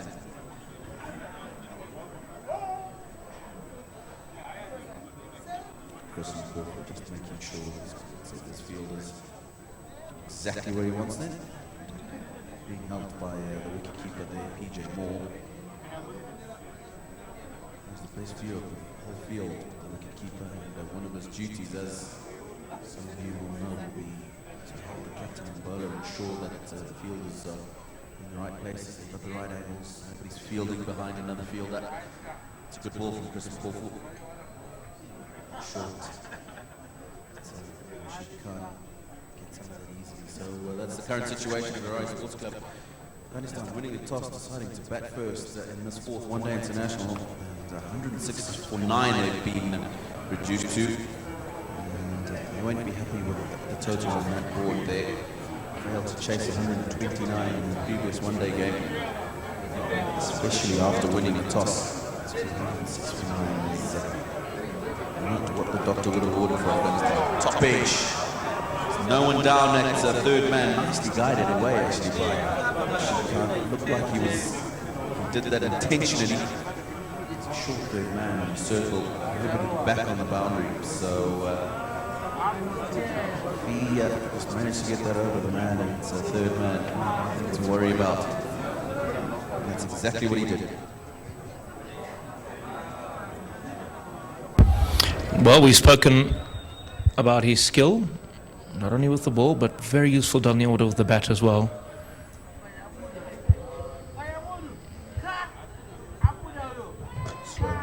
That's a slow ball, and it's a ball that he bowls very well, does Chris Mpofu. Straight to middle, so there's no run. And it'll be interesting to see when he does slip in the full Yorker as well, Tino. He'll probably try and surprise the batsman by bowling one or two back of a length and variety of slow ball bounces and slow balls as we've just seen.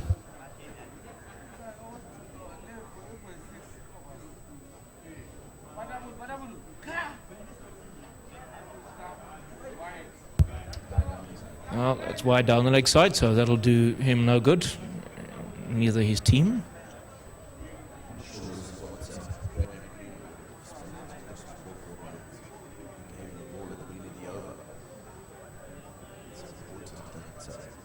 Little runs that they're getting in Zimbabwe stop them from getting in. Got to try and wrap this innings up as quickly as possible. We spoke about the conditions being could be difficult to chase in the afternoon. Take it! Exactly what we're talking about. Another slow ball because it's called the low full toss. And Rashid Khan will be very disappointed because I'll tell you what,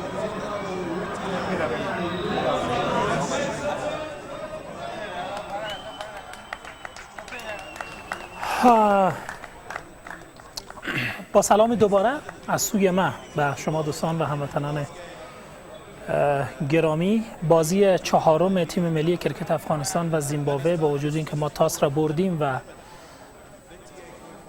ابتدا تارگت گذاشتیم و بیت کردیم در مقابل تیم ملی کرکت زیمبابوه، اما به نظر میرسه که شرایط زیاد ایدئال و شرایط زیاد خوبی در اردوی تیم ملی کرکت در کشور زیمبابوه حکم فرما نیست. شاید بهتر از هر کس دیگری کوچ تیم ملی کرکت افغانستان و کاپیتان تیم ملی افغانستان اصغر استانکزی بتونن توضیح بدن که در زیمبابوه چه اتفاقی افتاده. بعد از پیروزی دوم ما در برابر تیم ملی کرکت میزبان، ما دو دیدار پیاپی هست که خوب عمل نمی کنیم. حداقل در این دیدار دور از شکست و یا پیروزی، چیزی رو که میتونیم بگوییم این است که شهزاد محمدی نباید در 9 دوش اوت میشد، نبی ساخل نباید خیلی زود کنار میرفت. او حوصله‌مندی که در دیدار نخست و او تارگتی رو که در دیدار نخست و در دیدار دوم برای تیم ملی کرکت زیمبابوه گذاشتیم، در این دو دیدار اخیر از آنها خبری نیست و سراغی از آن 6 ها و 4 ها نیست. زمانی که شما این ویکت آخر و پایانی را مشاهده می کردید، با جناب شاکر صحبت کردیم و گفتیم ای کاش که یک اشپگیزه، یک 4-5 تا اشپگیزه دیگه که اگر صورت بگیره وضعیت ما در تارگت ها خوب میشه، اما نشد. به هر حال ما به همین تارگت هم امیدوار هستیم. ما تمامی بازیکنان ما البته ناگفته نباید گذاشت که بارانهای این دیدار باعث شد که کمی ما از او شرایط روحی و روانی و از او شرایط آرمانی دور شویم و شاید اگر او سلسله امتیازگیری های تیم ملی کرکت افغانستان از بین نمی رفت و جدا نمی شد و او باران ها نمی بارید و بازی قدر دچار وقفه نمی شد، ما می توانستیم که تارگت بیشتری و بهتری را برای تیم ملی کرکت زیمبابوه تعیین کنیم. اما به هر صورت من گفتم که ما امیدوار هستیم به راشد آرمان، امیدوار هستیم به محمد نبی عیساخیل، امیدوار هستیم به تمامی فست بالرها و اسپینرهای تیم ملی کشورمان تا حداقل در قسمت بال بتانیم که مانع شویم از رسیدن تیم ملی کرکت زیمبابوه به تارگت 111 فکر میکنم یا 112 که ما برای تیم ملی کرکت میزبان گذاشتیم.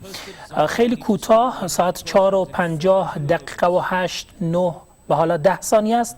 جمعه شما شبکه تلویزیونی یک را تماشا میکنید. چهارمین دیدار از رقابت‌های 5 روزه کرکت افغانستان زیمبابوه. اینینگز اول به پایان رسید و ما تمامی بازیکنان خود را از دست دادیم. 10 ویکت در کمتر از 40 آور. و حالا ما میریم به سوی این که از تارگت خود و از دوش‌های خود دفاع کنیم در برابر تیم ملی کرکت زیمبابوه. بازم میگم چیزی که مشخص هست این است که ما نمیتونیم از کیلومترها، از هزاران کیلومتر دورتر از زیمبابوه قضاوت کنیم که چه خبر هست در کشور زیمبابوه. ما 2 پیروزی خیلی عالی را به دست آوردیم و حالا نزدیک هستیم به دومین شکست و خدای نکرده 1% احتمال بدید اگر ما امروز این دیدار را به حریف واگذار کنیم، دیدار روز یک شنبه یک فاینال جانانه خواهد بود که امیدوار هستیم ابتدا امروز پیروز باشیم و اگر نشد رقابت ورزشی همین هست. به هر حال یک سکه 2 روی داره، یک روی او شکست هست و یک روی دیگر او پیروزی هست. ما با یک تیم مسابقه میتیم در خانه او که فول ممبرشیپ هست و تیم بزرگی است کرکت زیمبابوه. به هر حال شاکر همکار خوب ما در جریان این دیدار در اینینگز اول همراه با شما دوستان عزیز بود. ما فکر میکنم تمام ویکت های ما در چیز رفت، کچ رفتیم. فکر میکنم فقط یک دانه رو بول کردیم که او رحمت شاه بود و یکم رن اوت شد، گلبدین نایب رن اوت شد. او انتخابشان برای اینکه برن یا بمانن و پارتینرشان که نیامد و دوست نداشت که او اوت شود و او اتفاقاتی که افتید باعث شد که گلبدین رن اوت شود. جناب شاکر تارگت خوبی نیست.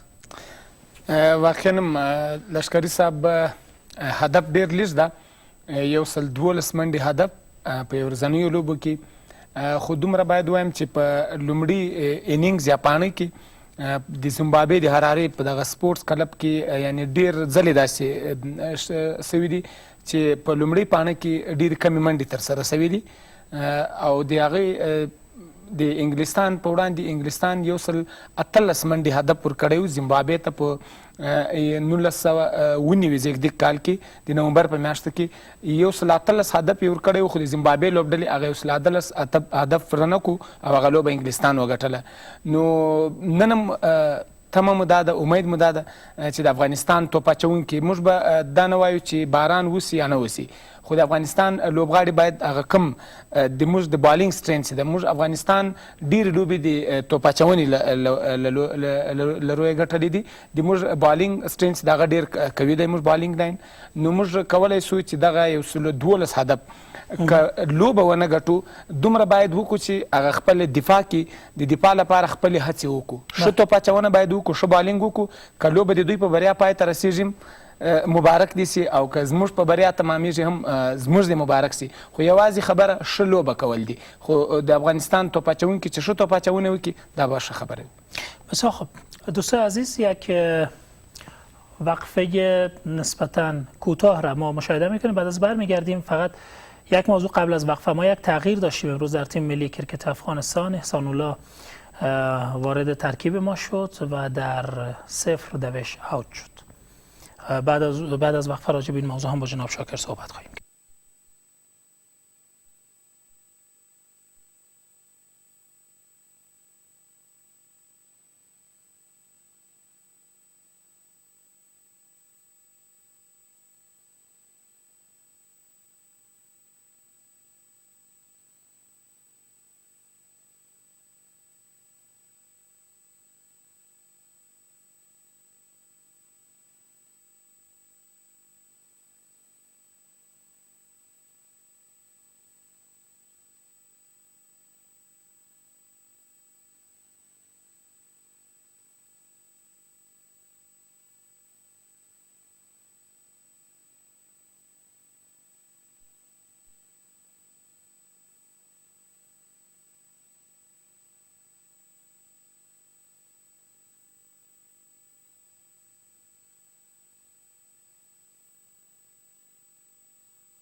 افغانستان در برابر تیم ملی کرکت زیمبابوه اینینگز دوم بخش دوم و قرار است که تیم ملی کرکت افغانستان دفاع کنه از تارگتی که برای تیم ملی کرکت زیمبابوه گذاشت و زیمبابوی حداقل در دیدار گذشته نشان دادن که جزء راه خوب امتیاز گرفتن و خوب دوش گرفتن را از تیم ملی کرکت افغانستان یافتن و پیدا کردن. به همین خاطر کمی احساس ترس، دلهره، تشویش و اینکه یک چالش در برابر راهمان برای رسیدن به پیروزی هست در وجودمان خانه کرده. من امیدوار هستم که بالرهای تیم ملی کرکت افغانستان تفاوت داشته باشه زیبایی کارشان با بیتسمن های ما، به دلیلی که امروز و دیدار گذشته ما در بیتینگ ما شرایط خوبی نداشتیم.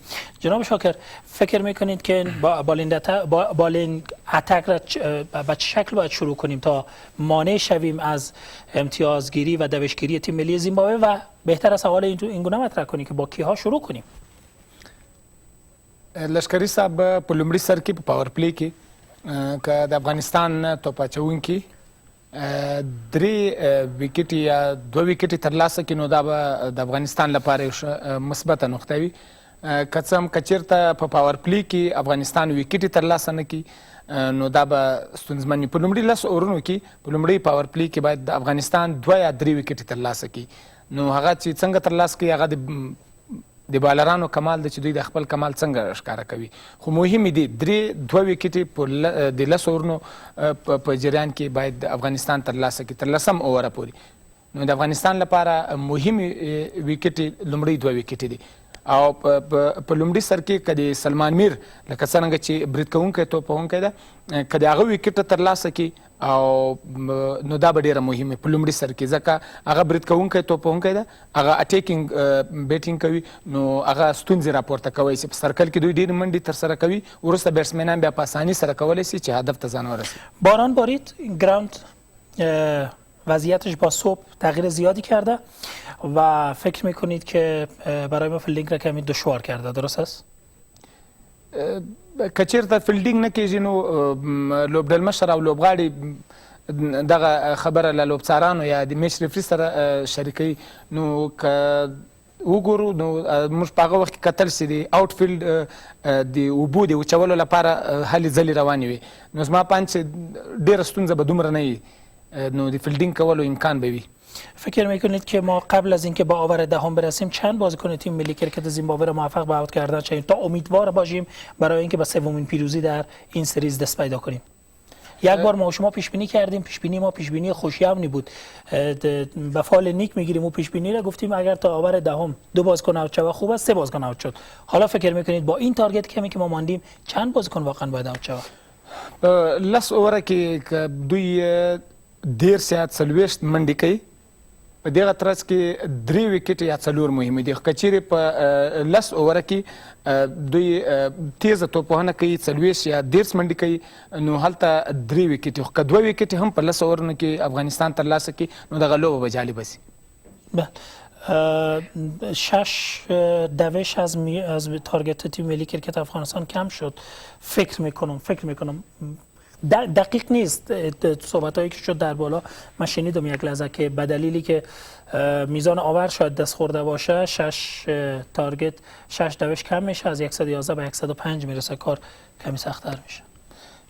نو که دغسې د باران دغسې حالت نو لوبه نور هم سخته کیږي خو چې لوبه زر پیل شي دا به په ګټه ځکه ساعت 4 به وقت زیمبابوه قرار است باز باران بباره، یعنی تا جایی که ما چک کردیم وضعیت آب و هوا را ساعت 4 به وقت زیمبابوه که میشه ساعت 6 و 30 دقیقه به وقت کابل قرار است که باز هم بارش باران در زیمبابوه آغاز شود و باز هم اگر باران بباره من فکر میکنم که وضعیت تیم ملی کرکت افغانستان باز هم با دشواری روبرو خواهد شد دیگه، درست است جناب شاکر؟ رشته هم استونزمنده د افغانستان لپاره قانون دی ال هم شاید به کمک ما نیایه امروز به دلیلی که تارگت ما پایین است. ځکه تارگت موږ کم ټاکلی ده نو امکان دی ولري چې دوی په ګټه باندې زیات وي خو زه په دغه تمه امید یم چې انشاءالله افغانستان به دغه لوبه که ګټي هم نه خو یو ښه لوبه به شي دغه لوبه.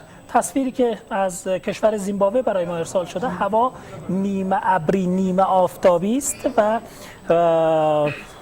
فکر میکنم که حداقل رطوبت هوا به سود تیم ملی کرکت افغانستان هست. باید ببینیم که در ادامه چه خواهد شد. جناب شاکر، اگر مشخص بخواید نام بالری رو بگیرید که بازی رو برای ما آغاز کنه، کدام بالر رو شما انتخاب میکنید؟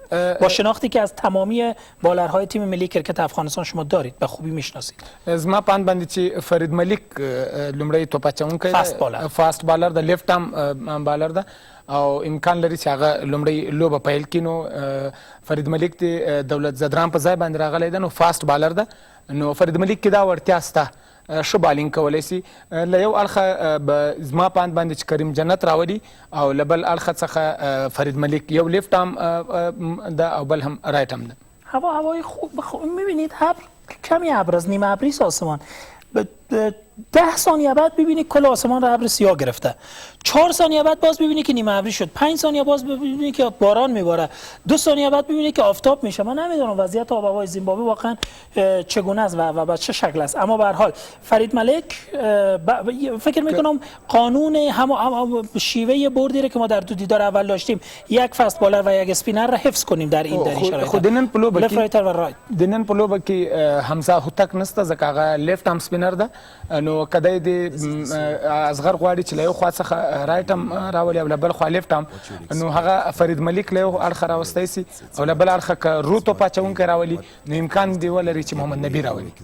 ببینید اگر تارگت را پایین بیارند، آور را باید پایین کنند، از 50 آور باید تغییر کنند، درست است. اما چیزی که لحظه در وبسایت ها هست این است که آور همو 50 است اما تارگت 105 شده. من نمیدونم لشگری صاحب اورونه وړاندې هم په د موږ په پانی کې یا ایننګز کې هم لیر سو 240 اووره دي. 240 اووره موږ 8.5 اووره ولوبول، خو ټول ټال به 240 اووره کېږي، 50 اووره نه دي. د دواړو لوبډلو لپاره 240 اووره هسوي دي. بسیار خوب. صدا هم اگر داشته باشیم از زیمبابوه خوب است که صدا را وګور لشگری صاحب کریم جنت ته توپ اچونې لپاره راغلی ده. کریم جنت نو له یو اند څخه کریم جنت او بل اند څخه فرید ملک یو اور هم تر سره شوی ده، 1.2 اوور تر سره شوی دي. یعنی لومړی اور فرید ملک کړی ده او دغه اند څخه کریم جنت توپ اچونه کوي. به هر حال همه چیز حالا بستگی داره به دستان توانمند بازیکنان تیم ملی کرکت افغانستان در قسمت بالینگ و نخستین اوتی که برای تیم ملی کرکت افغانستان به دست نیامد. مستقیما تروپ و ویکټو باندې ولګیده. شترو وا دام ریپلی ګورو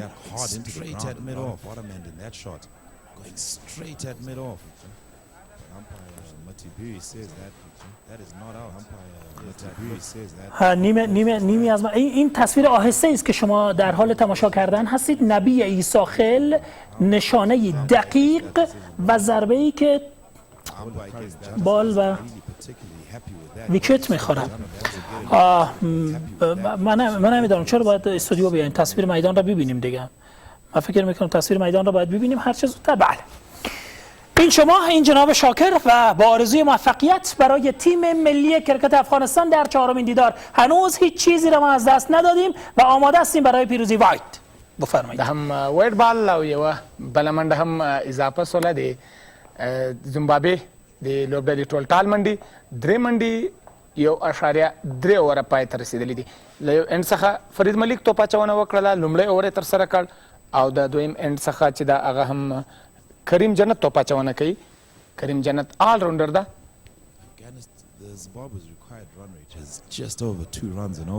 کریم جنت او فرید ملک ده.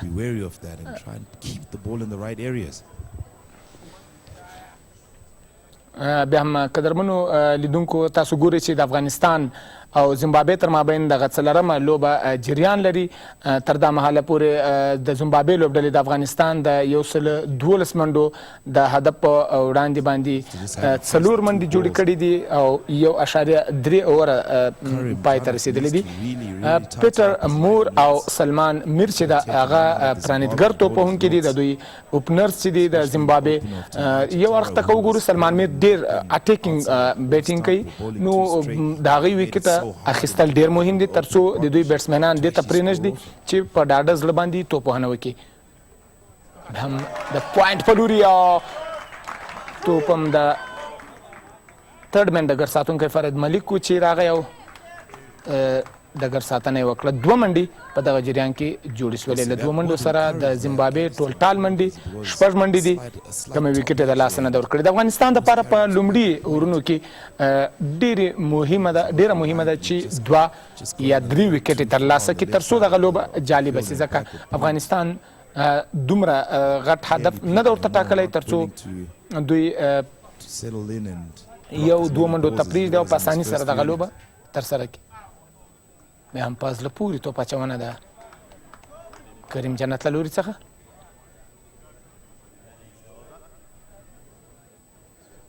له دې سره 2یم اور هم پای ته ورسېدو. د زیمبابوې ټول ټال منډې 8 کمې وکټ یې د لاسه نه ده ورکړې.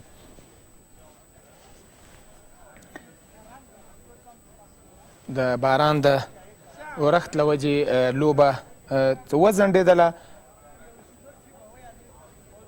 او د هغه له وجې څخه د 50 اوریزه لوبه ده. 50 اوریزه لوبه 42 اوورو ته راکښته سوله. افغانستان په 38.5 اووره کې 111 منډې جوړې کړې د ټولو لوبغاړو په سوځېدو سره. خو اوس د زیمبابوې لوبډله چې د هغه 9 منډې جوړې کړې دي او د زیمبابوې لوبډلې ته 9 منډې پکار دي، ځکه د هم په زړه پورې کور ډرایو ده پیټر مور له لوري څخه او توپ هم د پولي څخه د باندې د 4 منډو لپاره. PJ Moore, and the fans are on their feet. A blistering start to the innings. Currently sitting on 13 runs. فرید ملیک تاسو ګورئ چې extremely good. Just giving him too much width there. PJ Moore not really trying to hit it too hard. دغه توپ یې ترسره کړه او پیټر مور هم په ښه انداز باندې د کور په لور باندې ولوباو د 4 منډو دپاره. PJ Moore is playing the cricket that Zimbabweans had come to love in him when he opened his international career with good sensible. په کڅم افغانستان د توپ څخه وروسته خبره کوو. بیا هم په زړه پورې توپ اچونه د فرید ملیک له لوري څخه غوښتل چې په آن ساید باندې دغه توپ ولوبوي او توپ په آف ساید باندې ولاړی په پیټ باندې ولګېدو د پیټر مور.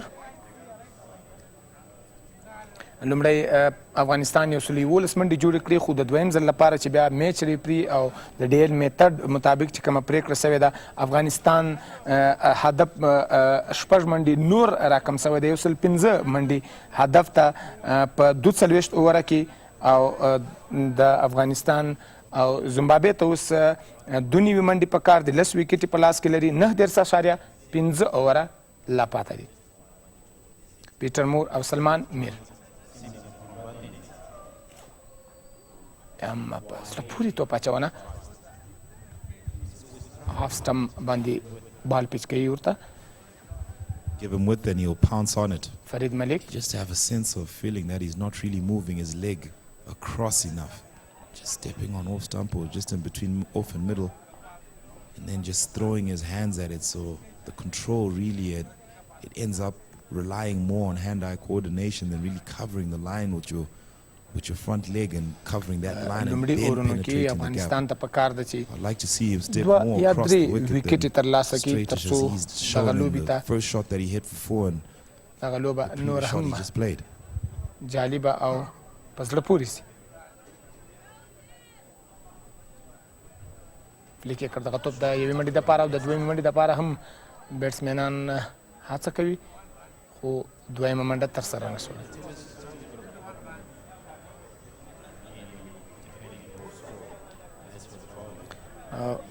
قدرمنو مینوالو لیدونکو تاسو هم کولی شئ چې په 655 باندې اړیکه ټینګه کړئ. د نن د لوبې غوره لوبغاړی به که افغانستان دغه لوبه ګټي نو څوک به غوره لوبغاړی وي؟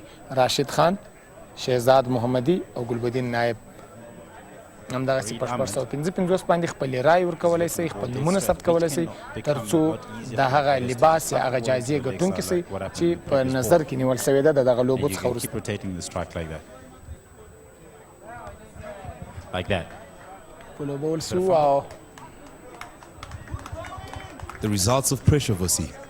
When pressure is this intense, فیلډ کړ. tend to slip up in the field, just that lapse of concentration, or your eyes are on the batsman and you take your eyes off the ball, trying to see whether you can run him out or not. Just lets the ball slip through your fingers, and what was going to turn into a tight single ends up something so easy.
تاره 15 اورونو کې 111 منډې جوړې کړې، خو دویم ځل چې د لوبڅارانو پریکړه وکړه په هغې کې 6 منډې نور هم د افغانستان راکمې سوې او 115 منډې هدف ته اوس د زیمبابوې لوبډلې ته تر څو دغه دویمه بریا خپله کړي او دغه سیریز مساوي کړي. خو افغانستان ته په کار ده چې ویکټ ترلاسه کړي، که دغه لوبه کې یو ځل بیا دوی هڅه کوي چې د افغانستان لوبډله که په دغه لوبه کې د بریا دپاره هڅه کوي نو دوی به په لومړي سر کې ویکټ ترلاسه کوي. 3 ویکټې ډېرې مهمې ویکټې دي، که 3 ویکټې په لومړي سر کې ترلاسه کړي نو دغه لوبه به د افغانستان هم ډېره جالبه سي. دا هم په زړه پورې توپ اچونه د کریم جنت له لوري څخه هڅه یې کوله، د فول شاټ هڅه یې وکړه خو کریم جنت بیټ یې کړ، بیټسمین ونه توانېدو چې دغه توپ یې په سمه توګه میډل کړی وی یا لوبولی وی دغه توپ په پوره توګه باندې. Loves it when it's nice and hard and new like this coming onto the bat. He manages to pick it up. Definitely you know you're going to have some runs on the board. But I get the feeling that Solomon Mire needs to just pick out his balls nicely, really watch it clean and wait for connection.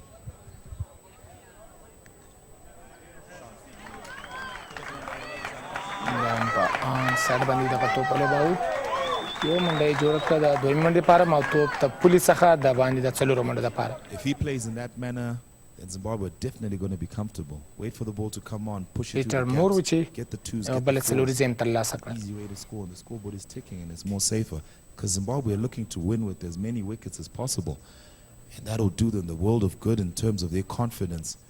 They have been getting bowled out by a lot of people, a lot of games. They haven't managed to chase down a score as well as they would love to. With a start like this, they will definitely be happy and they would want to see them going over the finish line with as many wickets in hand as possible.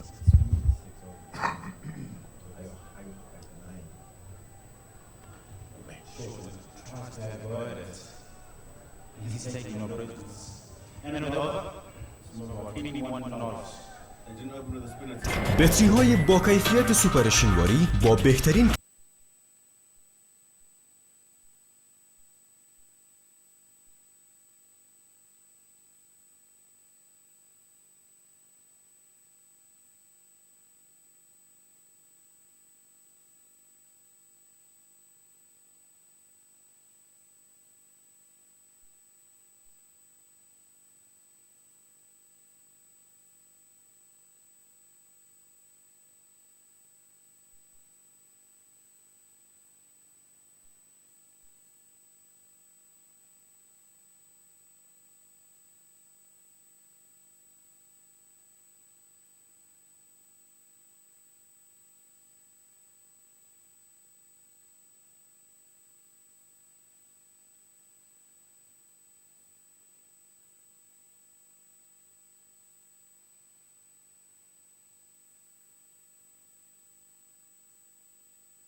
execution of that shot, the ball just holding up on him. Maybe still a bit of dampness in the wicket, not dry yet. The sun is out, it is bound to dry up.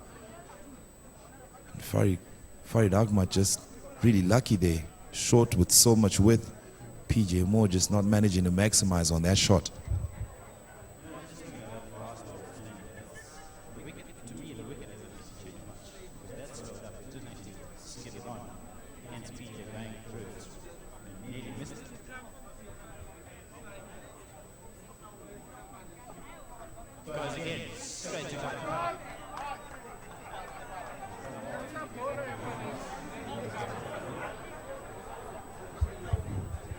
So it's terrible when the ball goes through your hands like that and then just hits you on the ankle. He's just trying to walk it off and make sure that it's going to be in there. The fielding to me is not really up to standard. That was just a basic fielding. When you've got your kids watching you on TV, you would want to show them the display of the long barrier even would have been okay for him to take there.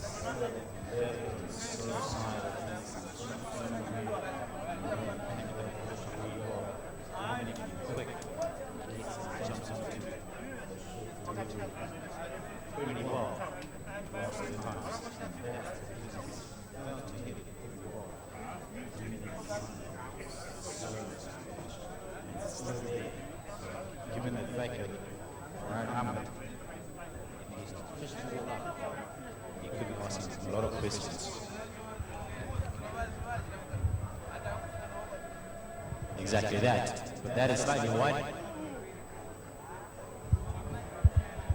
Evidence of that slowness again in that delivery, Vusi. The ball not carrying Tushaza and that not managing to really clean it up nicely. There's the scoreboard, 24 with no loss. So Solomon Mira on 8, PJ Moore blistering 14. He's been going after that. The required run rate 2.2. Zimbabwe currently on 5.1, well above the run rate. Absolutely no pressure on the batsman. And this is how you'd want them to continue with this innings. And on the other hand, Afghanistan has to keep an eye on that scoreboard and be wary of this and try to change it. And the only way they can really slow that run rate down is by taking wickets.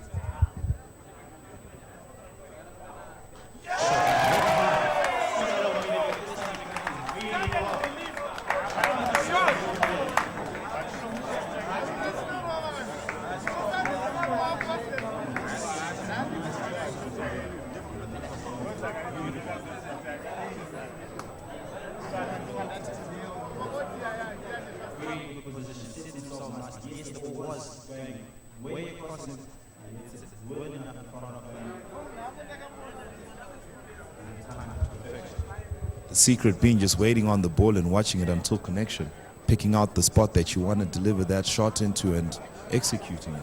A good shot from Solomon Mira.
again you question the fielding of Afghanistan. It seems like they've already said they've lost the game. Their body language is not that of a side that is trying to win it.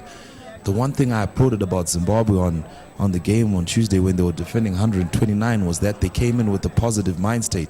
They said they wanted to win the game and they won it.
PJ Moore looking more positive than he has in the previous 3 ODIs.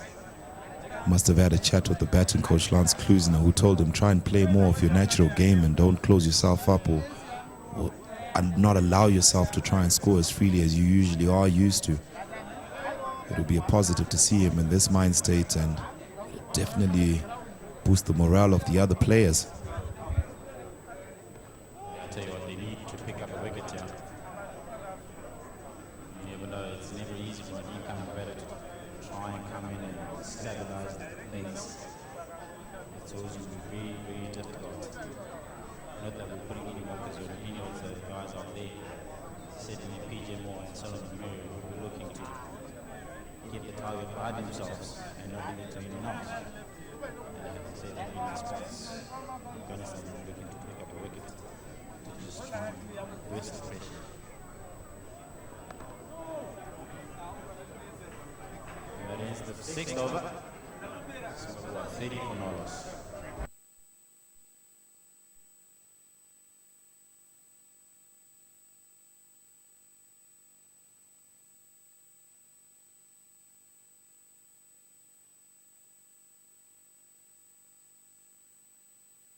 قدرمنو مینوال لیدونکو یو ځل بیا هرکلی درته وایو او افغانستان د زیمبابوې تر مابین د 15 ورځنیو لوبو لړۍ نن څلرمه لوبه جریان لري او تاسو هم دغه لوبه له یو تلویزیون څخه په ژوندۍ بڼه باندې ګورئ. د زیمبابوې لوبډلې 10 منډې جوړې کړې دي، کم وکټ یې د لاسه نه ده ورکړی او دا هم د فل شاټ هڅه او ډګر ساتونکی ونه توانېدو توپ د پولي څخه د باندې د 4 منډو دپاره ښکلی شاټ په زړه پورې شاټ و د زیمبابوې د بیټسمین له لوري څخه 6.1 اوور ترسره شوي دي، 34 منډې دي د زیمبابوې، کم وکټ یې د لاسه نه ده ورکړی. سلمان میر په 22 منډو باندې دا مهال ولاړ ده او په 14 منډو باندې پیټر مور. دا هم تاسو ریپلی وګورئ.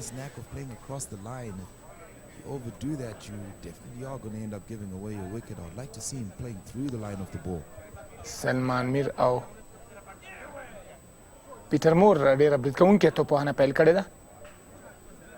سلمان میر په تیره لوبه یعنې په دویمه لوبه کې هم ډېر برید کوونکې توپوهنه یې وکړه چې 450 منډې جوړې کړې، خو راشد ارمان و چې هغه مهم او ارزښتناکه پارټنرشپ کې عملګرتیا د ماته کړه. نو نن هم په لوبه کې راشد ارمان شته او بل اړخ ته محمد نبي ساخیل یو هم آف بریکر او بل هم لیګ بریکر توپ اچوونکی ده. نو دواړه رو توپ اچوونکي هم کولی سي چې وکټ ترلاسه کړي خو دغه مهمه وکټ ته لومړی وکټ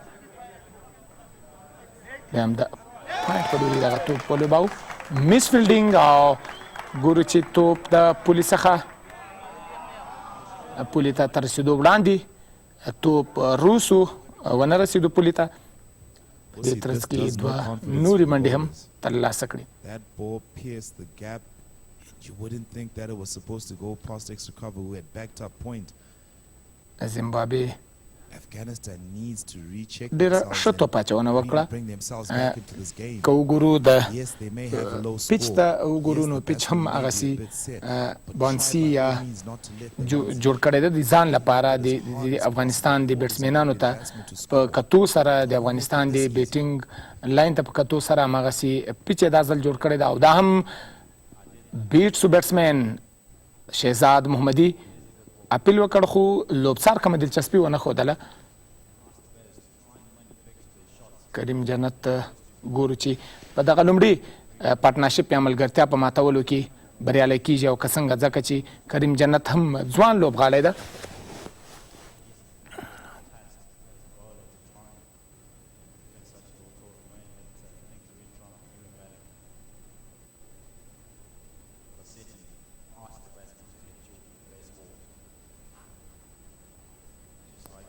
توبې په آف سایډ باندې ولوباو ښکلی ډګر ساتنه This is the sort of cricket you want Afghanistan to employ.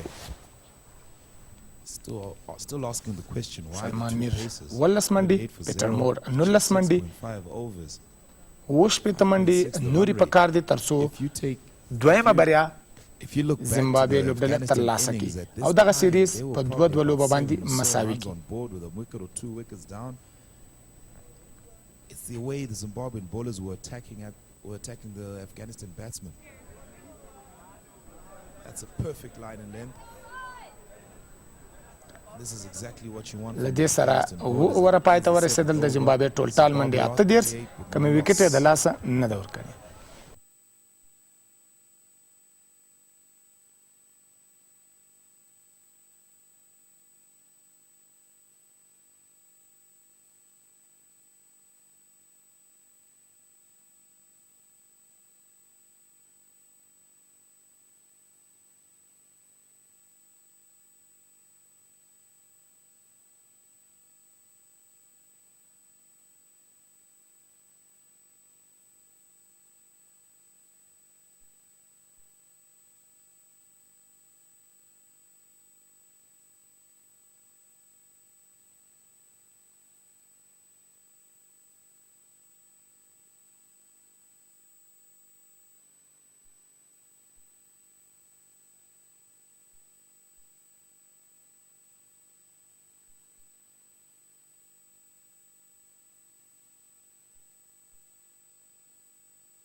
Beautifully in the first one day international, he really did.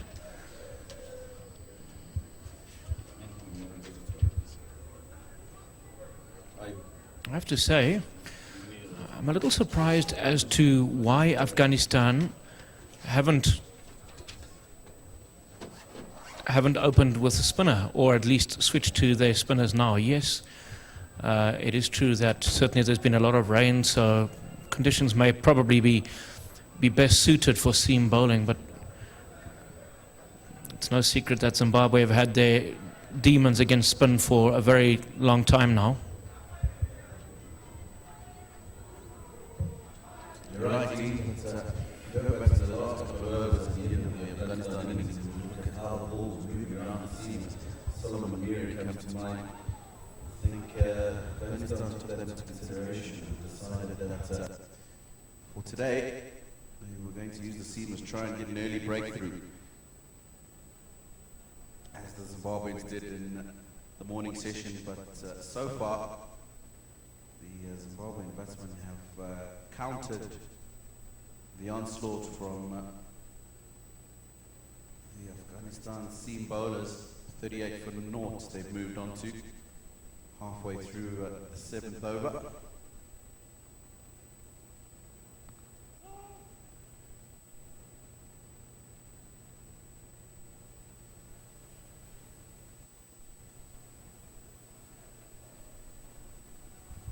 And he's bowled nicely this series, Gulbuddin, all the way throughout the series.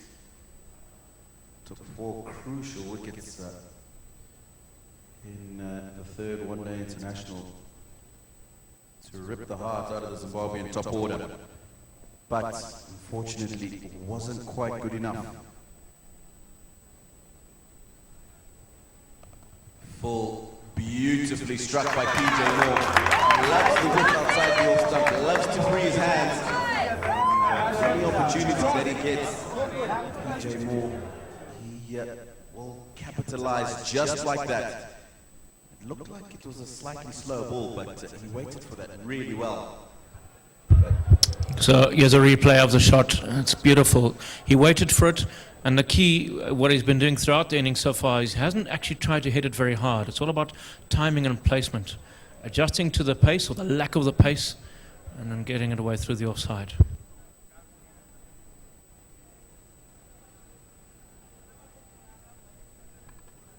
With again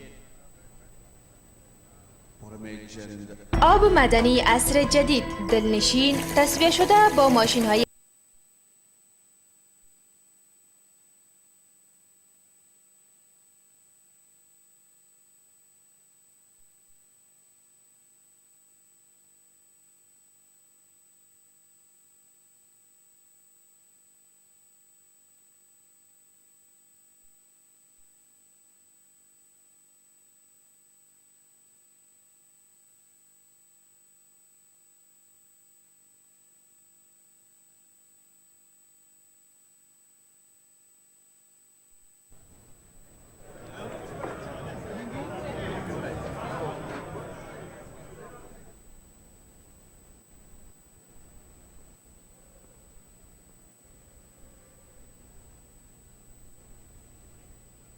So, Karim Janet to continue. And he'll be bowling to Solomon Mire.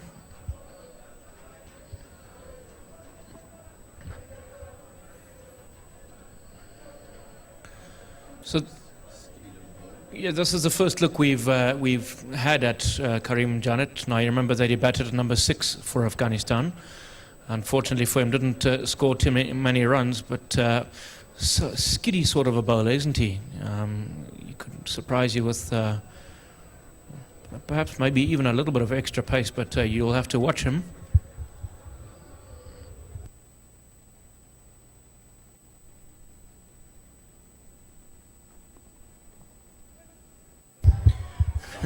That'll go down to third man for a single.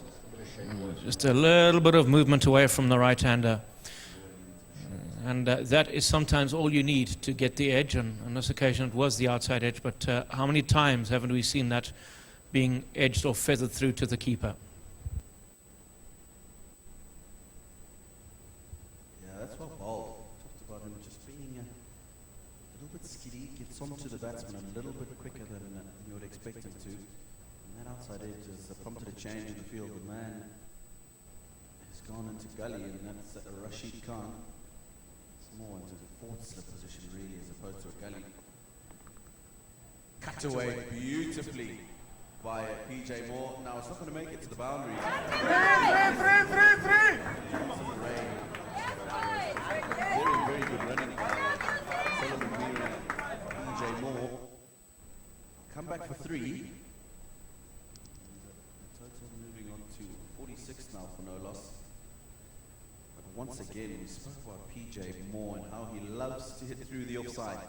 There wasn't all that much width on that last delivery. But he got himself in a good position and was able to punch it just in front of point.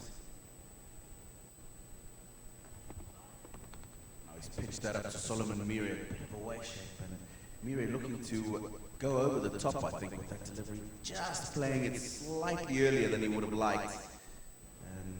Getting an inside edge, still a half decent connection, but Going to the man at mid-on, who's the captain, Ashkastanisai.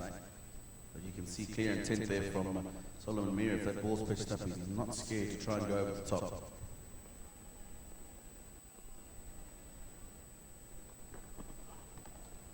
Now that's short and pulled away. I'm not so sure if it's gone over the 6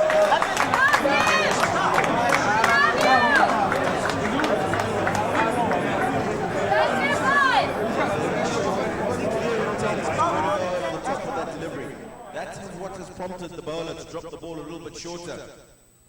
Kareem Jannat, because he doesn't want to give him the opportunity to hit it over the top. But because of that, Solomon Mire has been gifted with a short ball sliding down the leg side and just helping it on its way for 6. Good cricket. Also brings up the Zimbabwean 50 for the loss of no wicket. Very good cricket, as you say, Tino. Yeah, and a good comeback from Kareem. That's where he wants to be. السلام علیکم. اسلام د سولې دین دی. د اسلام په دین کې مسلمانان سره ورونه او خويندې دي. د الله تعالی د پر تاسو باندې رحمت وي. طالبانو د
Hyderabad, the other being former team captain Mohammed Nabi,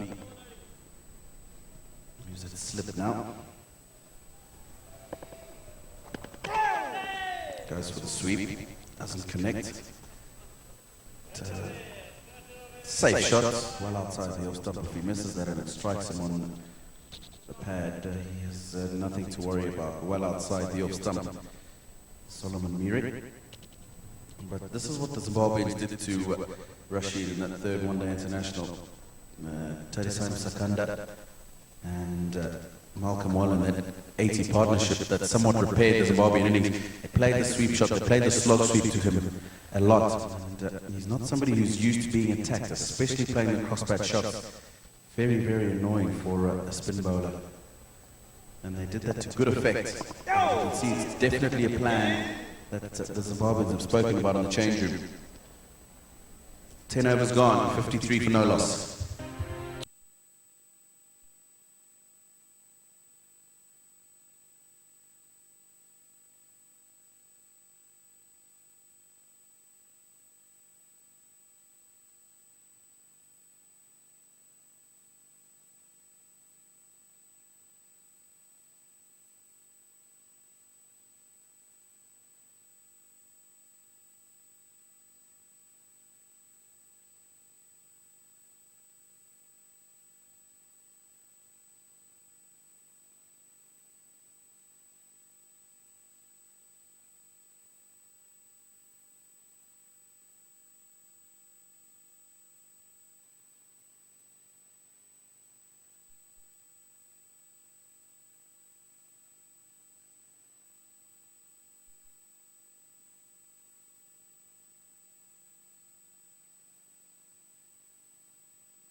kind of wickets that we're playing on, being slow, being soft. So unless you've got good pace or you get the ball to a good height, try and keep that ball up to the batsman. You can see Solomon Mire just heaving that through the onside field. Gulbuddin's been effective for Afghanistan throughout the series. He hasn't been today. So far,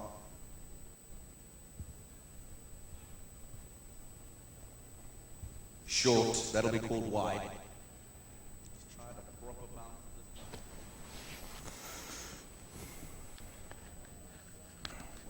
بهم قدرمنو مینوالو لیدونکو د زیمبابوې ټول ټال منډي 58 منډي کومه وکټ یې د لاس نه دور کړی 10.2 اوور هم پای ته ورسېدل نو د زیمبابوې دواړه اوپنرز بیټسمنان 28 منډي کړي دي سلمان میر چې د په 11 توپونو باندې او پیټر مور په 12 توپونو باندې 38 منډي جوړې کړي دي یو سل 15 هدف یا ټارګټ ته 45 منډي نوري په کار دي ترڅو دغه بریا خپل کړي بیا هم د شاټ اڅاو توپ د پولیس څخه د باندې د څلورو منډو دپاره د میډاف د ډګر ساتونکي د سر د پاسه دغه توپ ولوباوه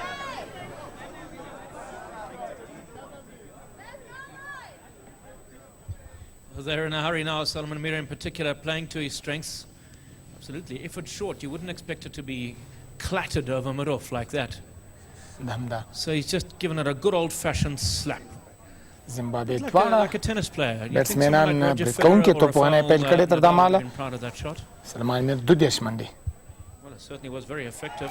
دا هم یو هسک شاټ ګورو چې Gone over the توپ top and he's gone all the way د for پولیس six. څخه د باندې د شپږو لوبغاړو نننۍ لوبه ډېره په زړه پورې لوبه وه یو اړخ ته په لومړي پاڼې کې د افغانستان په وړاندې چې څومره ښکلې توپ اچونه یې وکړه او دا مهال هماغسې په زړه پورې او ښکلې توپوهنه یې پیل کړې ده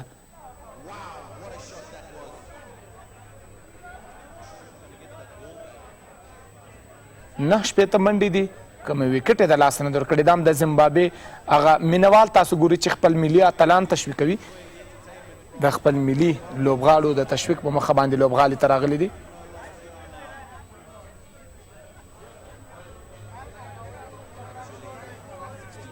زیمبابوې د سیریز د مساوي کېدو په لور باندې روان دي لوبه تر دا مهاله د زیمبابوې په لاس کې ده په اساني سره کولی شي دغه هدف ته ځان ورسوي او دویمه بریا خپله کړي لومړی دوه لوبې افغانستان وګټې او وروستۍ درېیمه لوبه زیمبابوې په خپله ګټه پای ته ورسوله او دغه څلورمه لوبه هم تر دا مهاله پورې د زیمبابوې د بریا په لوري باندې روانه ده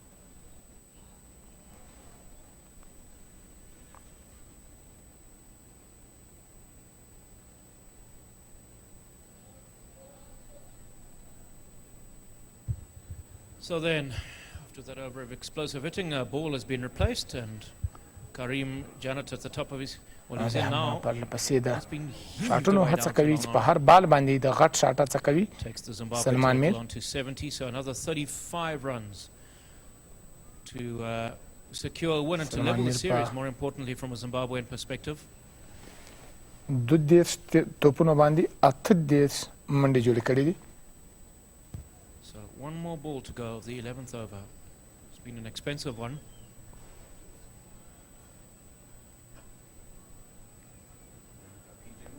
PJ Moore له plays دې nice سره at د the ګلبدین fence. نایب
زیاتوي د بوستان صابون ستاسو د ښکلا لپاره.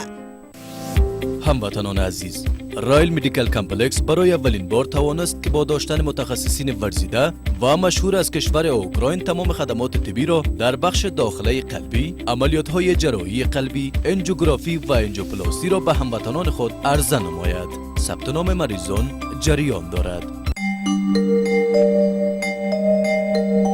خدمات مالی ویژن، تجارت بین المللی را با ما آغاز کنید.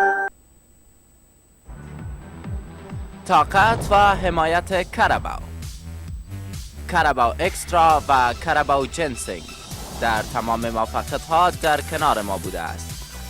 کرباو، طاقت موفقیت شما. آب مدنی عصر جدید، دلنشین، تصفیه شده با ماشین‌های استاندارد بین المللی، کیفیت عالی با استاندارد جهانی WHO و تایید وزارت صحت عامه. آب مدنی عصر جدید، تحول در عرصه کیفیت.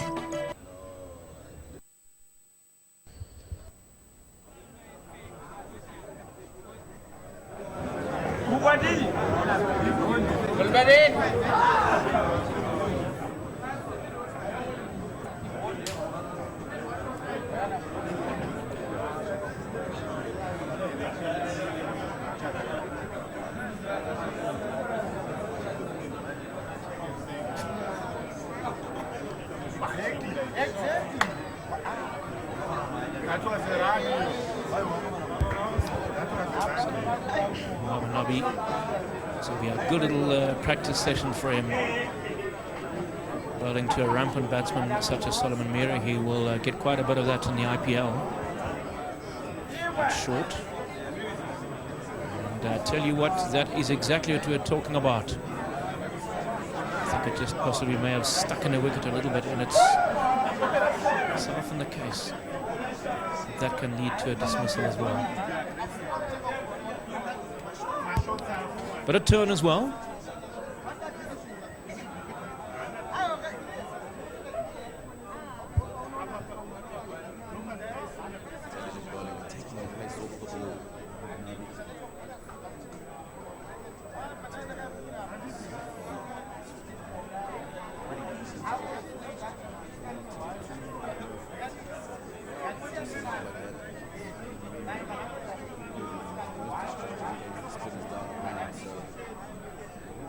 Too much.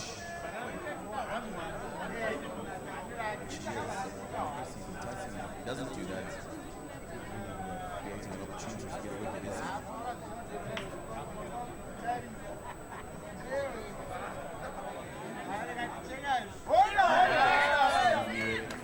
Struck down the man at mid-on. That's the end of the over. 13.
Solomon Mira.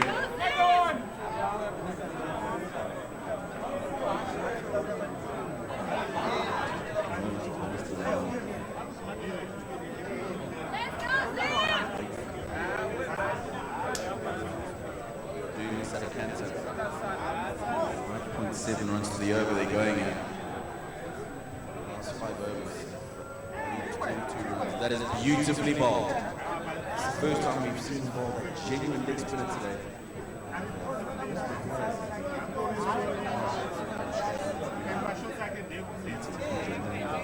What a distance.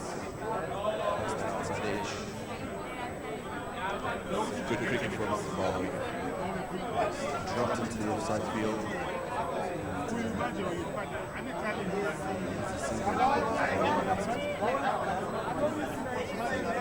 Afghanistan captain now just standing side will have some headaches.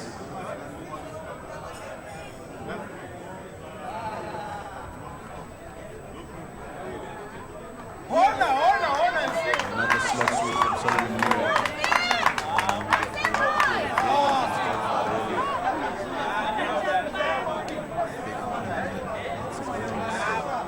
Just be the 2 runs. Slot sweep shots to Rashid Khan. Just as that man didn't hit the boundary. That shows us. Pull it away over in the mid-wicket.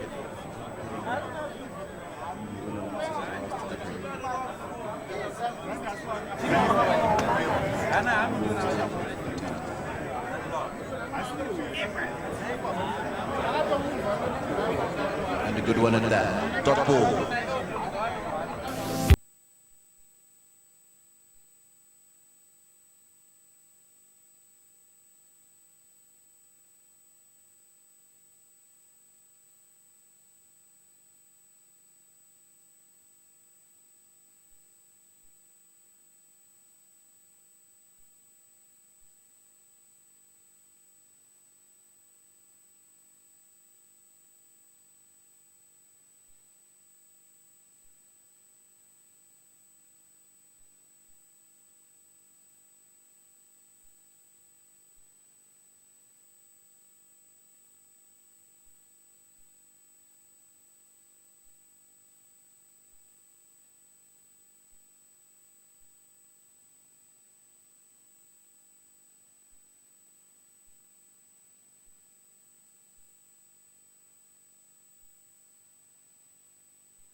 افغانستان او زیمبابوې تر مابین تاسو دغه څلرمه یو ورځنۍ لوبه په ژوندۍ بڼه له یو تلویزیون څخه ګورئ.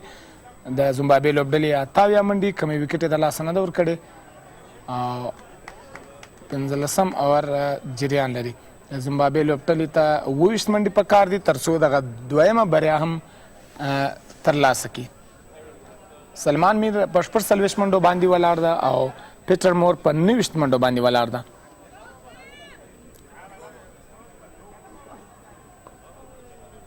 هم منبي ساحل له لوري ښه توپ اچونه وه، ښه توپ و په دفاعي توګه یې ولوباوه. sensible here. You can quite clearly see Mohammad Nabi trying to buy a wicket here, Dean, just tossing that ball up, inviting the batsman to play the big shot.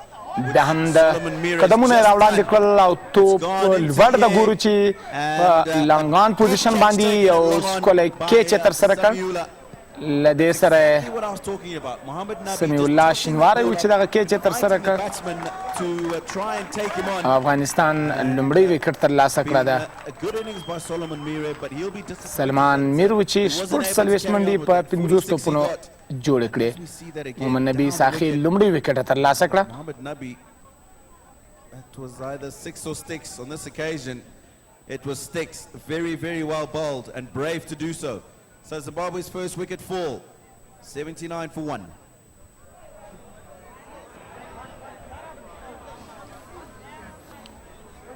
دام د افغانستان لوبغاړي تاسو ګورئ چې د زیمبابوې لومړی وکټ یې ترلاسه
محمد نبی ساخیل د خپل دغه اور وروستی توپ ترسره کوي. یوه ویکټ یې ترلاسه کړه، د لومړۍ ویکټ وه د افغانستان د لوري څخه، هغه محمد نبي ساخر ترلاسه کړه. توپ ولوبول سو او نوی بیټسمین چې ده هغه هم د محمد نبي ساخیل اور پای ته ورسېده. د دې سره د زیمبابوې ټول ټال منډي 9 یوه ویکټ یې د لاسه ورکړې ده. مسکنډا نوی بیټسمین راغلی ده، له پیټر مور سره به ملګرتیا کوي.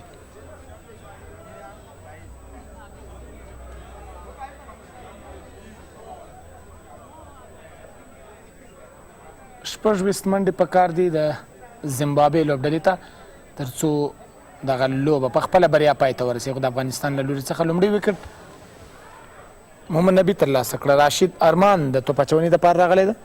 ګورو چې راشد څنګه خپله ویکټ ترلاسه کوي.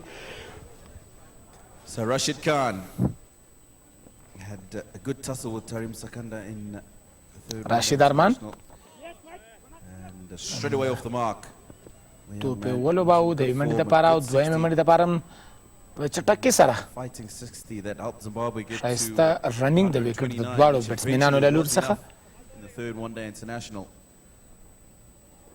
So he's a busy little cricketer, good fielder, lots of energy about him, and good with the bats as well. راشد خان ارمان بیا هم د LBW اپیل ګورو چې لوبڅار کومه دلچسپي ونه ښودله. Unmoved. So we're going to have a change in the commentary box. It's going to be Stan Muringani, and with them a very special guest from Zimbabwe cricket.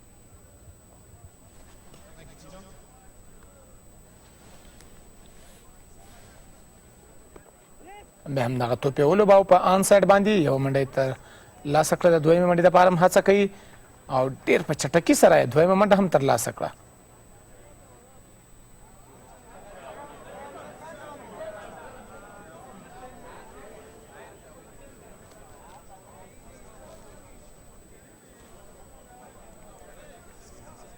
راشد ارمان یو سلیپ هم اخیستې ده، په یو سلیپ سره توپ اچونه ترسره کوي او دا هم کلین بولډ. راشد ارمان و چې دویم ویکټ یې هم ترلاسه کړه.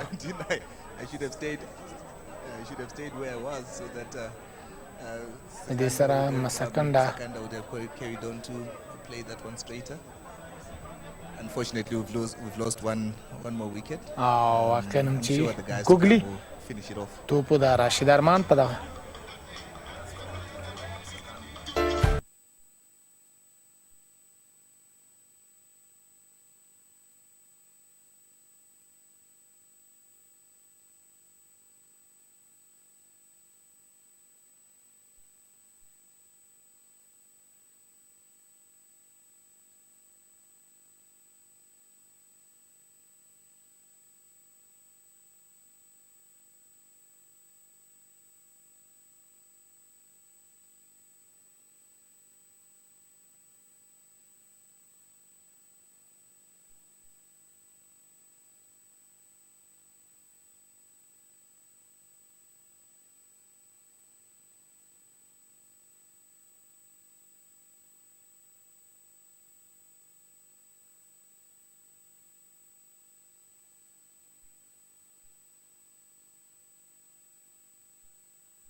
راشد ارمان خپل لومړی ویکټ د افغانستان لپاره دویمه ویکټ یې ترلاسه کړه.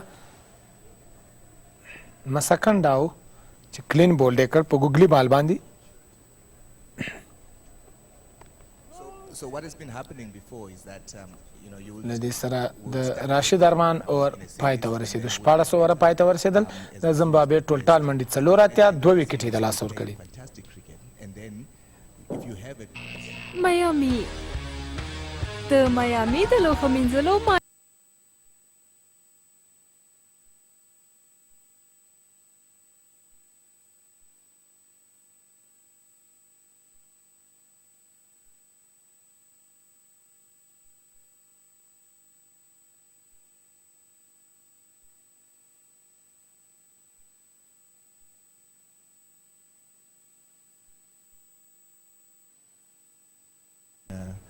and Holland, and then we've got Sri Lanka in Sri Lanka.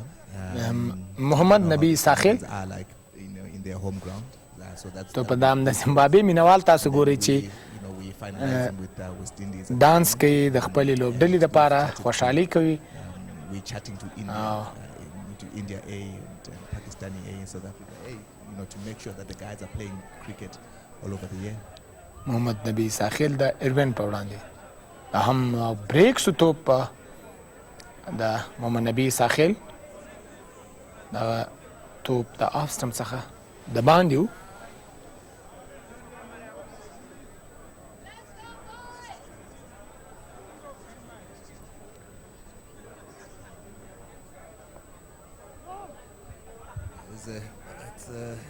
It's bowling well, getting the ball to 10, and but you know, like the combination that we've got.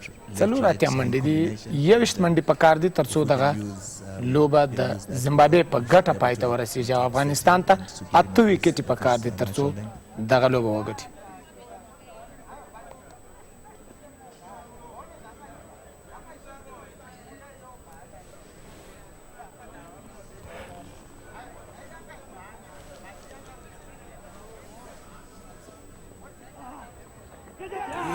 او دا هم یو بله وکټه په زړه پورې توپ اچونه د محمد نبي ساخل له لوري څخه افغانستان یو بله وکټه هم په ګټه باندې محمد نبي ساخل په توپ اچونه باندې ریپلی ګورو چې محمد نبي ساخل توپ تر سره کړ او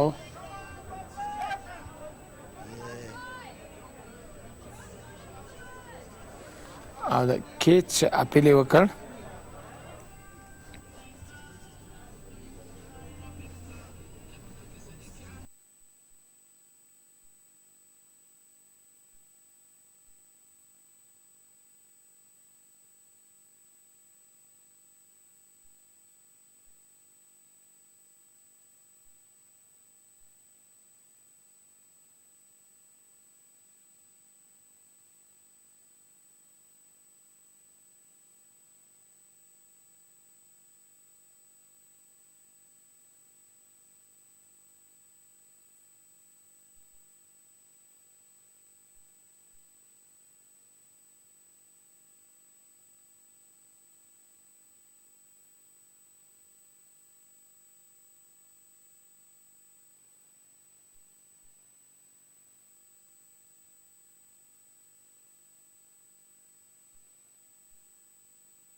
خلاصه کړله او ایروین و چې کیچ شهزاد محمدي د وکټو شاته ترسره کړ د محمد نبي ساخل اور پای ته ورسېدو 11 اوور په پای ته رسېدو سره د زمبابوې 4 اتیا منډې 3 وکټې ته لاس ورکړي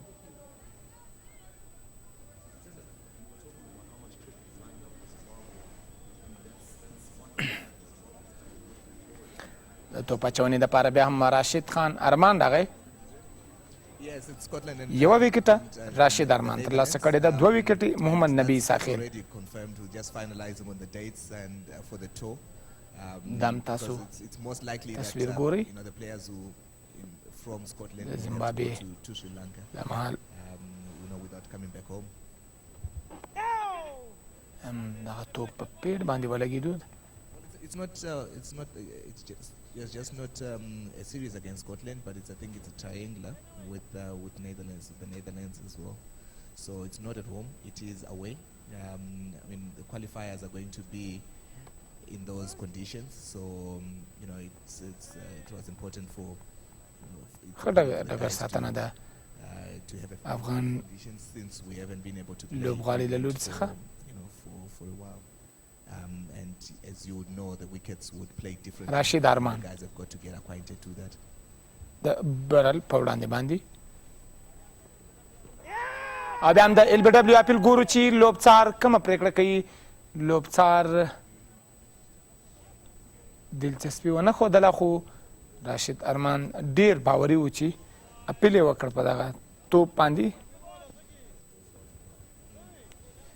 They must find a way to get the lefty to play him a lot and then get PJ Moore to face a lot of Nabi.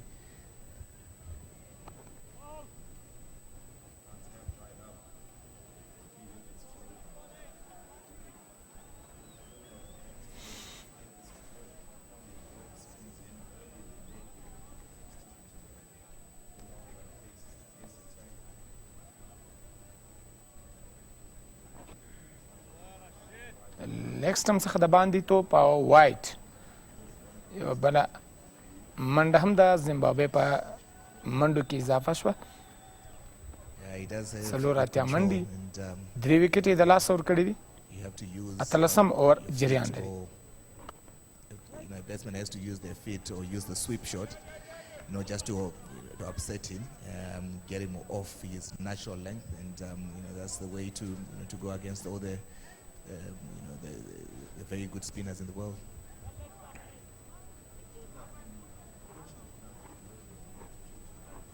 Rashid Arman.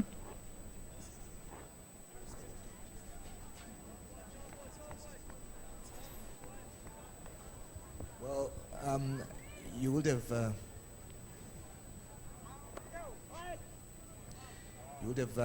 realized that when I was talking about the سره د زیمبابوې ټول ټال منډي 8 3 وکټې د لاسه ورکړي.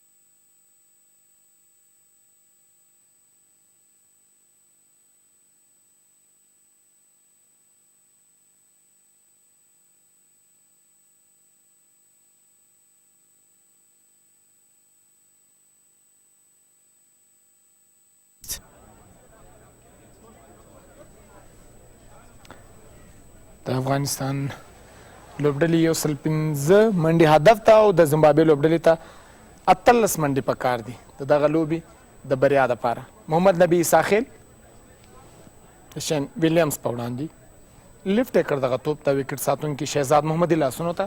So with the academy as well, it's it's a platform to get players playing a lot of games. We're targeting 60 to 65 matches in the season. So په دفاعي توګه شین ویلیامز توپ ولوباو کومه منډه لاسته رانغله د زیمبابوې له لوري.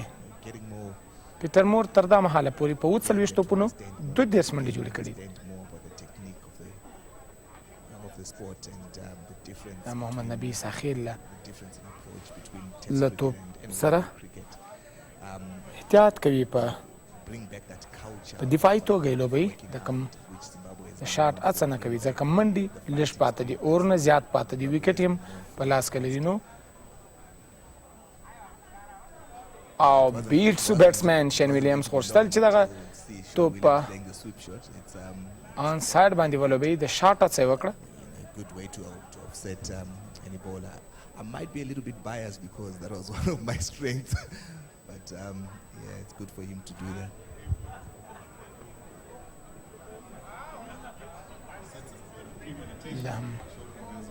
من نبی ساخیل. Yeah, it just puts a bit of worry into the bowler. and انا باندې چمتو نو چې توپ تر سره کی.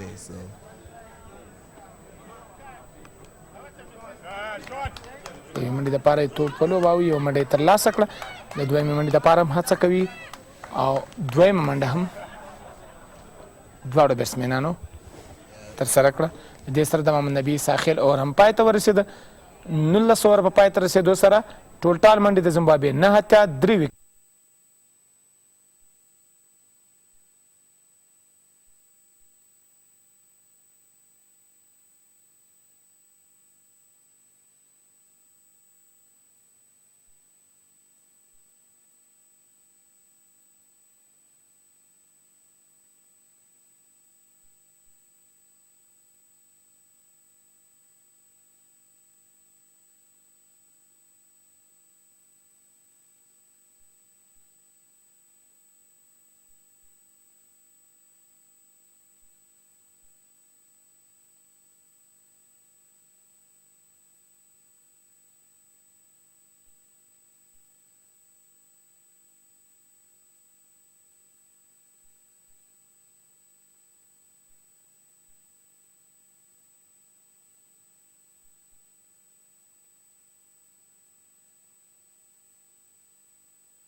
So I always felt guilty that د منډو بیډه ورته نسته ځکه منډیلیش پاته دي.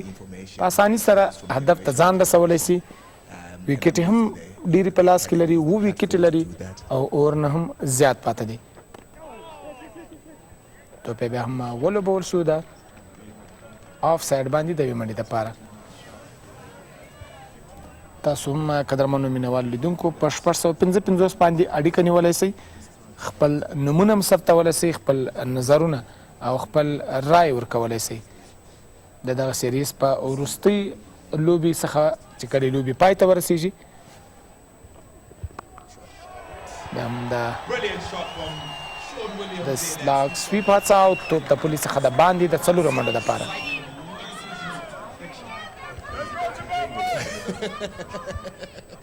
That's well executed. I mean, I think Sean even played it better than I did. I was better with the touch sweeps and just dabbing for one, but he hits it well for 4s and 6s as well.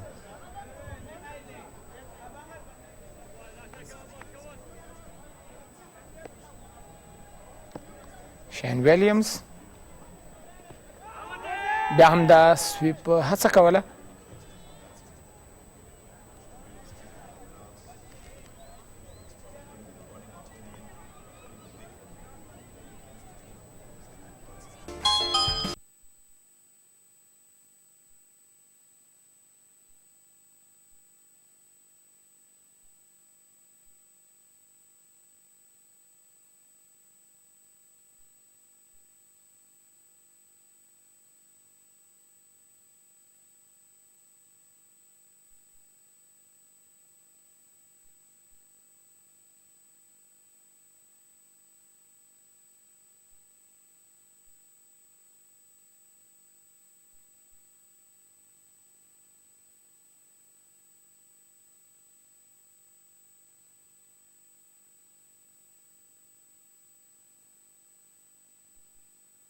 Years without missing one game as a captain, and a lot of information that I managed to get from him was breathtaking, and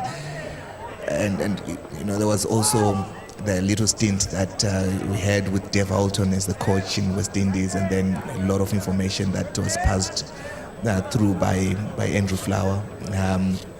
And that information is I just used it for me when I was playing. But I felt it was about time that that information then goes on to everyone else that's coming up. That's why That's why we're putting in a lot of young blood, so that we have a little different look and a different feel, and the spectators feel that there's also there's also a different look, and they may get a different feel as well. But you also do away with a lot of when someone keeps losing and it's very hard to get them to get motivated and think that they are winners when a lot of what they've encountered is losing. So with the older guys, we haven't put them away at all, but we're looking for those ones that who are willing to see that, look, we can actually then win when they علم‌های لینکلدی و لینگلایزر با کیفیت عالی.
قدرمنو مینوال لیدونکو د زیمبابوې لوبډلې یو سل 2 منډې جوړې کړې دي یو سل 2 منډې جوړې دي او 3 وکټې د لاسه ورکړي د افغانستان د یو سل 15 منډو په وړاندې نو د زیمبابوې لوبډله بریا ته نږدې او د 3 منډو په تفاوت سره دغه لوبه خپله دویمه بریا به پای ته رسوي دویمه بریا به ترلاسه کوي او دغه سیریز به په 2 لوبو باندې مساوي شي او 15مه لوبه چې د یکشنبې په ورځ باندې به ترسره کیږي د هغه لوبې فاینل یا پای لوبه به وي د دغه سیریز ځکه دواړه لوبډلو به 2 لوبې ګټلې وي او وروستۍ لوبه به د چا په ګټه پای ته رسیږي یو ښه لوبه به ترسره سي فاینل لوبه د پای لوبه ده بیا محمد نبی ساحل ریور سویپ باندې په زړه پورې شاټ د دې سره زیمبابوې دویمه لوبه هم په خپله بریا پای ته ورسوله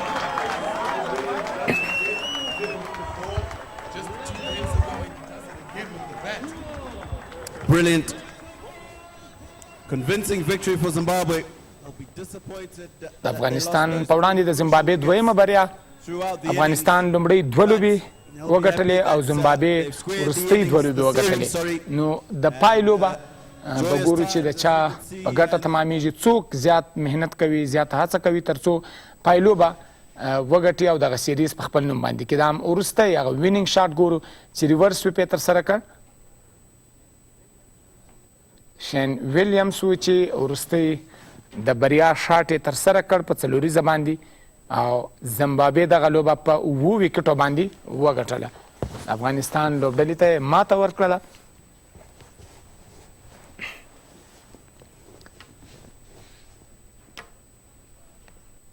افغانستان په 42 اووره کې د 42 اووره وټاکل شول چې په هغه کې د 38.15 اووره کې یو سل 11 منډې وکړې بیا چې کله دویم ځل لپاره د ډیل میتډ پریکړه وسوله د ډیل میتډ مطابق باندې ریفري چې پریکړه وکړه 6 منډې نورې هم راکمې شوې نو یو سل 15 منډې هدف په 42 اورونو کې د زیمبابوې لوبډلې ته وټاکل شو زیمبابوې لوبډلې 3 لوبغاړي د لاسه ورکړو او دغه هدف ته ځان ورساو او دویمه بریا هم خپله کړله بله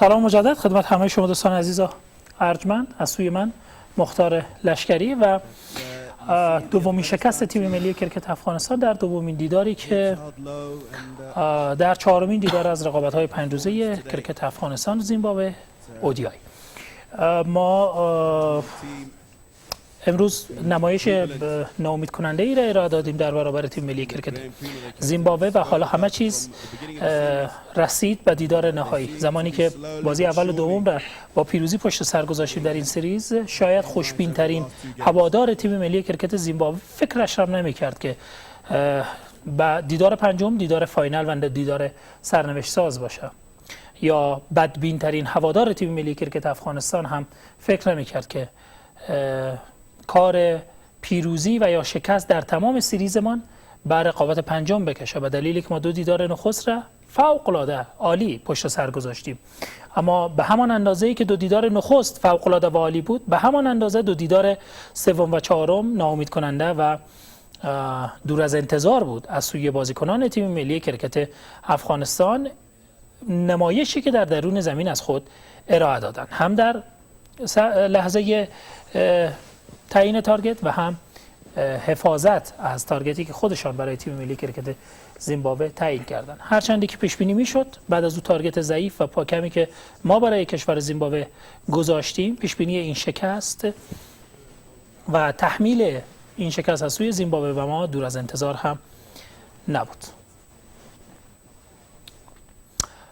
و به این شکل چهارمین دیدار ما با دومین شکست به پایان رسید اما فراموش نکنید که فردا پس فردا روز یکشنبه قرار است که تیم ملی کرکت افغانستان در خانه زیمبابوه در همین استادیوم در همین ورزشگاه به دیدار تیم ملی کرکت زیمبابوه برد در دیدار سرنوشت‌ساز حساس و خطرناکی که جای هیچ گونه اشتباه کردنی نیست و ما باید از این دو دیداری که شکست خوردیم درس‌های بزرگی بگیریم تا که انشالله در اون دیدارها به پیروزی برسیم. و فراموش نکنید که ما تاکنون هیچ چیزی را از دست ندادیم، همانطوری که هیچ چیزی را به دست نیاوردیم. ما دیدار پنجم میتونه برای ما همه چیز باشه. دیدار پنجم میتونه برای ما تمام سریز باشه، یا دیدار پنجم میتونه برای ما فاصله گرفتن از اون ریکینگ رویایی من باشه. جناب شاکر، باختیم. 2 شکست پیاپی در برابر تیم ملی کرکت زیمبابوه. من لحظات پیش گفتم، باز هم تکرار میکنم، زمانی که ما دو دیدار نخست را با پیروزی پشت سر گذاشتیم، خوشبین ترین هوادار تیم ملی کرکت زیمبابوه و سرسخت ترین هواداران زیمبابوه فکرش را نمیکردن که 2 دیدار پیاپی سوم و چهارم را ما را شکست بدن و در برابر ما با پیروزی برسند. پیروزی هایی که مخصوصا در این دیدار پیروزی راحتی هم بود برای زیمبابوه. لشگری صاحب زیمبابوې لوبډلې ښه لوبه یې ترسره کړه او حق یې جوړېدو چې دغه لوبه دوی وګټي، ځکه په ورزش کې په عمومو کې چې څوک ښه لوبه کوي، ښه ورزش کوي، نو بریا به د هغه په ګټه باندې پای ته رسېږي. د زیمبابوې لوبډلې کله چې لومړۍ لوبه وګټله، یعنې یو ښه کمبیک یې وکړو، یو سل 30 هدف دومره غټ هدف نه ده، خو یعنې دوی د هغه هدف څخه په څومره مهارت سره دفاع وکړه، لوبه یې وګټه. د افغانستان هغه لوبډله چې دوی تر فشار لاندې کړي وو، 2 لوبې یې پرله پسې ګټلې وې، یعنې یو ناڅاپه غوندې کمبیک یې وکړو او ډېر ښه کمبیک یې وکړو.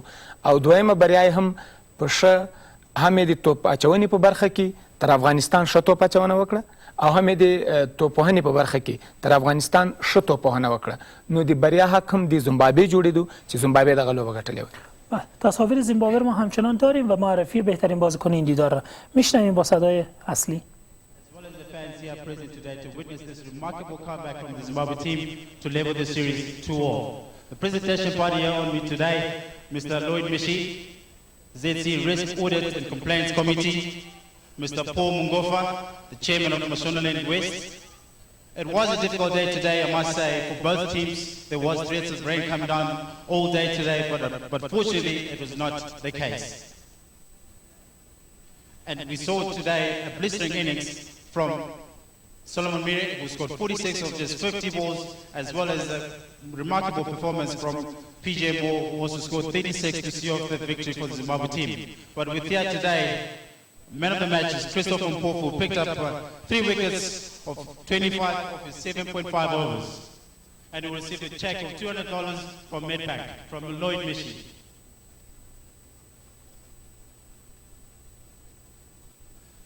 Come, Chris. Well done, I must say today. It must have been an exciting victory for you guys. But you guys, you lost the toss today and you were put into ball first. What were your thoughts on the wickets today? Well, we thought it was still a good thing to bowl, because even the last games that we played, we actually bowled quite well. We thought we were still in it, and it was a bit cloudy early on to start off, so it still felt like it was a good thing to do. As you said, do you think that the clouds played a big part in your performance today? Not really. I thought guys just bowled good areas. Chatara and Young Garawa, I think they've been super for us to start off, and for me to come and bowl, you know, you've been set a tone. It's a little bit easier when you've got guys who do that up front.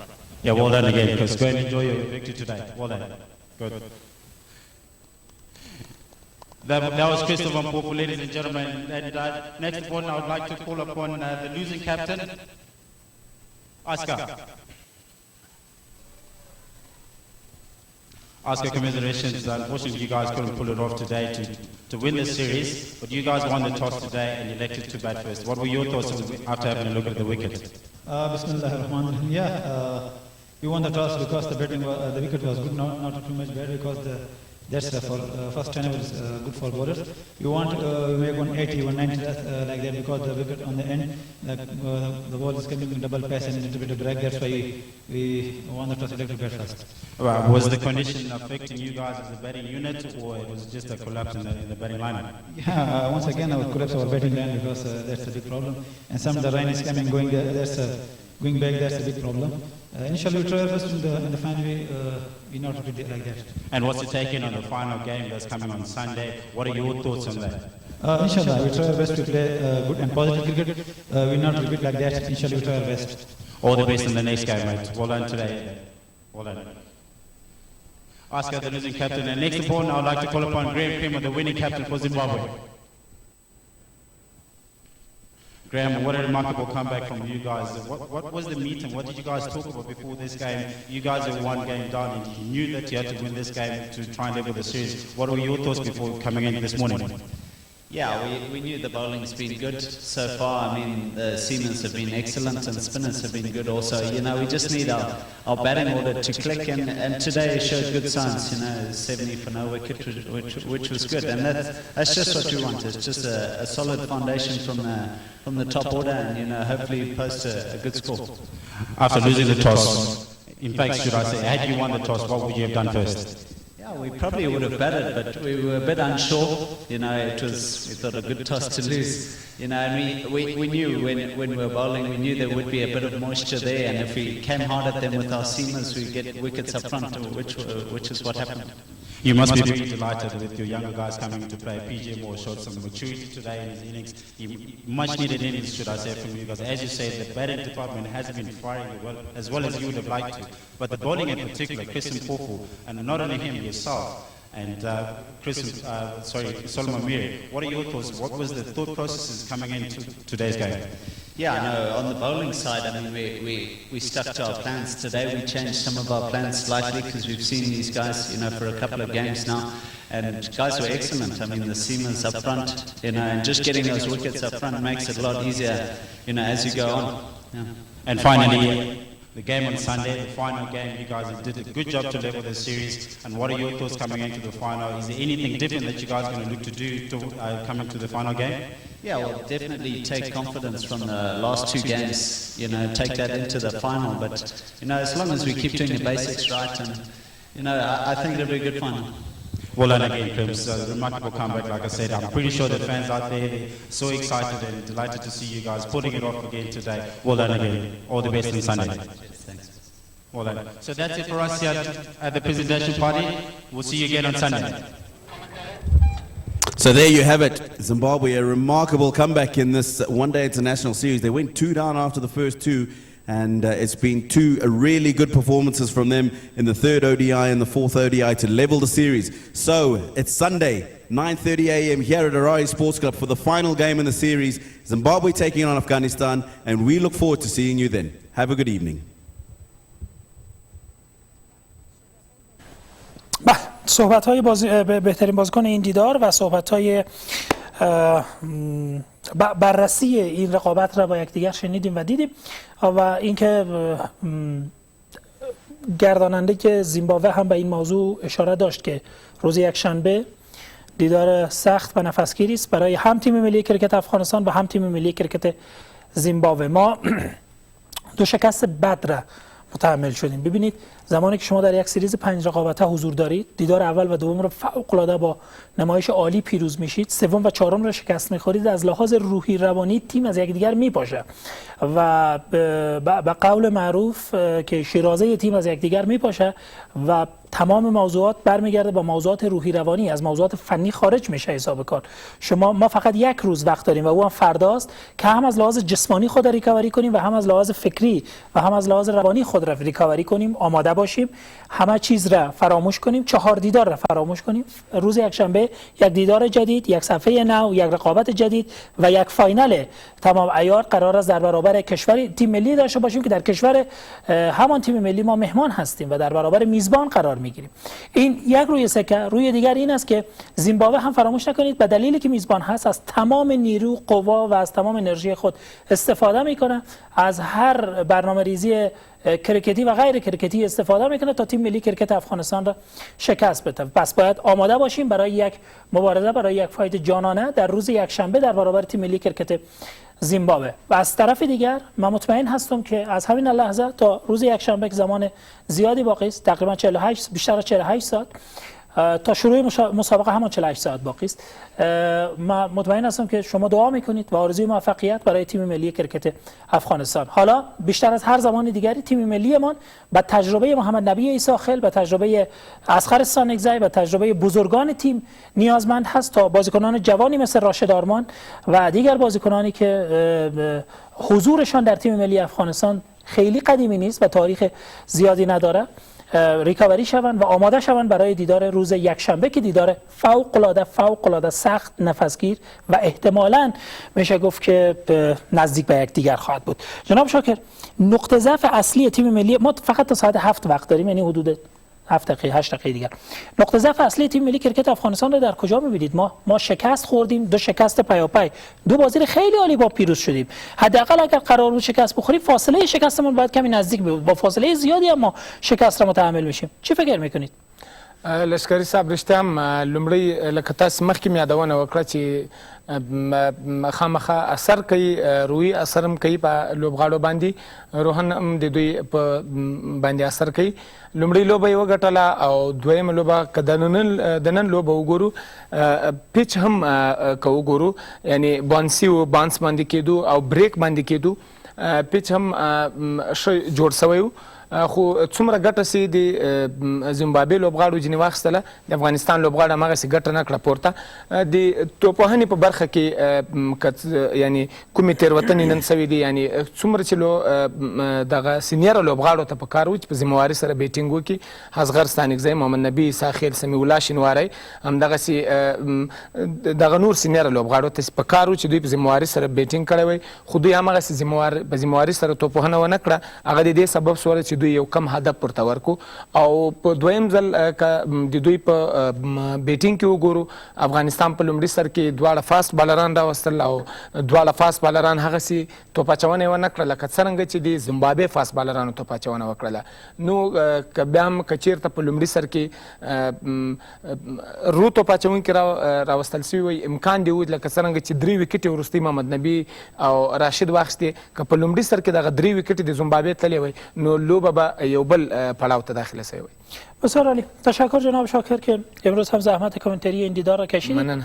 امیدوارم خسته نباشید. هرچند خستگی به جان ما ماند، یعنی ماندگی به جان ما ماند. ما اگر پیروز می‌شدیم خسته نمی‌بودیم. حالا که شکست خوردیم مطمئنا خسته هستیم.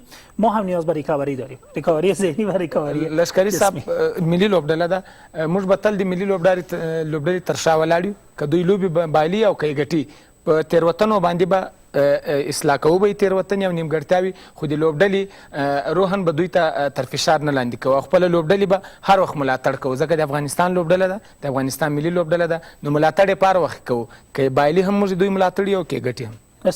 من تا زمانی که فراموش نکردم یادآور شدم که 655 کسانی که تماس گرفته بودند با ما با پل ارتباطی خودشان و برنامه ما و تلویزیون 1 از جای نقاط افغانستان بود. از سمت شمال داشتیم، از سمت جنوب داشتیم، از شرق داشتیم، از غرب داشتیم. هرات زنگ زدن هموطنانمان، از قندهار زنگ زدن هموطنانمان، از هلمند، از خوست، ننگرهار، بامیان، دایکندی، از مزار شریف، از بلخ، از جوزجان، از فاریاب، از جای نقاط افغانستان، از بدخشان و تخار تماسهایی آمد که برای ما واقعا امیدوار کننده بود. ما دیدیم که این حرکت ملی بود، این ورزش ملی است و جانانه است، زمانی که همه‌مان و یک سو می‌نگریم.